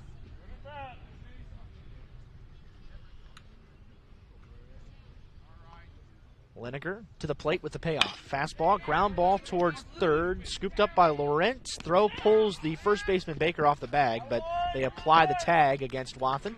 Nice at bat by Wathen. It results in a ground ball. Bailey goes to third with 2 outs now in the 7th. Now batting for the Knights, the second baseman, number 17, Mcbride. He's taken a lot more healthy cuts from the right side, and people forget that he had some at bats from the left side. And now Leniger would come out of the stretch here, or out of the windup. First pitch fastball, swing and a miss by Mcbride. But a lot of folks, wondered about that. Wathen had some really unhealthy looking swings from the left side. The strike 1 fastball high to Mcbride. Struck out a lot from over there. Changed back to the right side. I think hitting exclusively right-handed now because the last 2 guys he's faced, both of them today, have been righties. That's another cap shot. Foul. Be a stinger on a cold day. 1-2 to Mcbride. The Knights have Bustle waiting on deck. If McBride's able to reach here with 2 away. Knights leading 9-3 in the 7th. A big changeup that was slipped out of the hand of Leniger. 2-2. This game is really stretched on as it's worn on. The late innings have been the ones that have lagged behind. The 2-2, that was way high, and he tomahawks it foul territory towards the third base dugout, and Laurent missed it. It dropped right on the on-deck circle. Bustle was quick to get out of the way and just misjudged over there by Laurent. New life here for Luke Mcbride. Chance to add another RBI to his total this year, which at the moment sits at 18. He's reached on a pair of errors today and 3 balls on the ground. He again chases this high fastball and pops it up into shallow left. Going back is James toward the foul line and reaches up to make the catch with his left hand, and that will retire the side. The Knights push across another run. Belmont down to their final 3 outs, down 9-3 at home on WellsCountyVoice.com. I'm Dr. Josh Bell from Corrective Chiropractic in Bluffton. My goal with chiropractic treatment is to make you feel and function better by providing neurostructural corrections to help put your spine back into alignment, to strengthen your nerve system, and to relieve nerve pain. We strive to help you heal and stay healthy for years to come. Our full-service chiropractic team in Bluffton provides corrective exercises, lifestyle advice, along with spinal and postural screenings. Hi, I'm Dr. Nick Altair, and I'm proud to join the team here at Corrective Chiropractic. Our goal is to figure out what is causing your pain and restore movement to the optimal level. From infants to older adults, chiropractic is a safe way to manage growing pains and other body trauma. Did you know that chiropractic care can strengthen your overall immune system? Give us a call at 260-353-1400. Chiropractic care can help you on your journey to the best version of you. Corrective Chiropractic, 360 North Main Street, Suite A, Dutch Mill Plaza, Bluffton, Indiana. Last 3 outs for Bellmont here at home. A potential sectional preview, although these two teams matched up on the opposite sides of the bracket. Norwell leading 9-3 today. It's been a lot closer than that for most of the game. Norwell really had the floodgates open in the top of the 6th where they poured on 5. They were leading just 3-1 prior to that. Belmont's only run came in the bottom of the 1st. First pitch fastball from Freet. Misses up high. Then they tacked on 2 more in the bottom of the 6th inning in response to the big Norwell offensive output. That was on the 2-run shot from Kobe Baker, his first of the season. Strike 1 to Freet at the bottom of the zone. Pair of strikeouts for Freet today, the DH. Cuts and misses at that one. A fastball that was high and tight, 1-2. Rocco Haynes has blown it by just about everybody that's been in the box so far for Bellmont. The 1-2 pitch goes outside with a fastball. 15 pitches for Rocco, only 3 have missed the strike zone to this point, and they have been almost exclusively fastballs. Here's another one. Freet just fighting for his life up there and fouls it back to the screen. Tomahawk swing.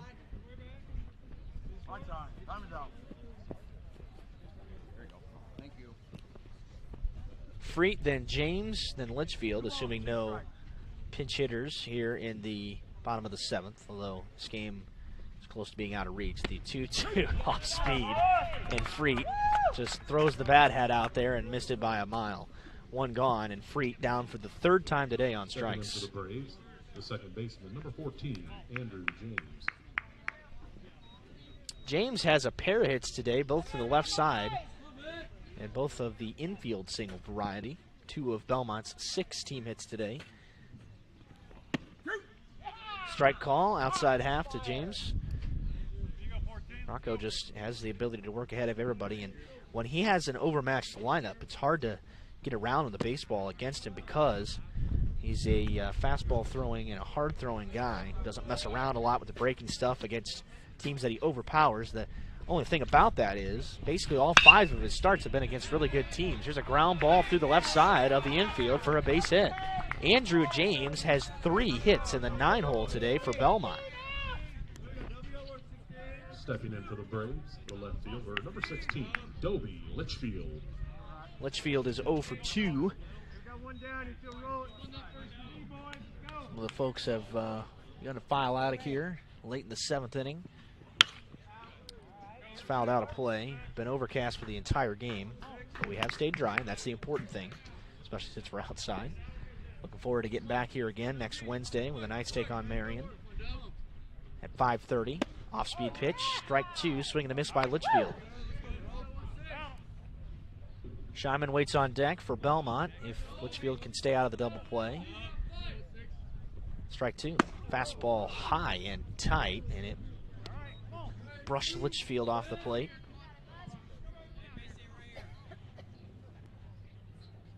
Here's a jump move to first. Nice move by Haynes. Gloved nicely by Leidig over there as well. Sends Andrew James back in with a head first slide. Quickly set the 1-2. Breaking pitch right on the inside corner, called strike 3. And down goes Litchfield. Second strikeout of the inning for Haynes. That was of the leadoff hitter, and now Jack Scheinman hits with 2 away. He has not reached base yet today either. First pitch fastball off the plate, 1-0. Rocco Haynes trying to put the finishing touches on what will be Brody Boland's 4th win of the season. Fastball popped up, foul territory, out of play. first base side. East Noble and Bellmont get together here on this field tomorrow. Also, DeKalb and Leo is very important. They're swinging a miss, strike 2. Leo goes for the outright conference title tomorrow. DeKalb can try to keep themselves in it with the win. They've got one extra game coming up later. The 1-2 fastball missed high. Scheinman held up on it. 2 balls and 2 strikes. Haynes has been just efficient. 21 of 28 in the zone. The 2-2 pitch, fastball, foul tipped, held on to by Eli Riley. And that's the ball game. And Norwell hangs on for the win here on the road in what ended up being dominating fashion today, 6-3, as they take this one from Bellmont.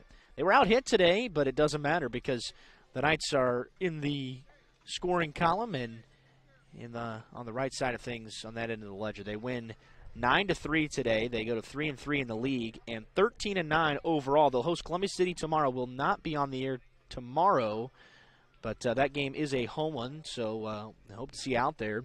Weather is turning for the better here in late May, and Northrop comes up for Senior Day on Wednesday. We'll be back then.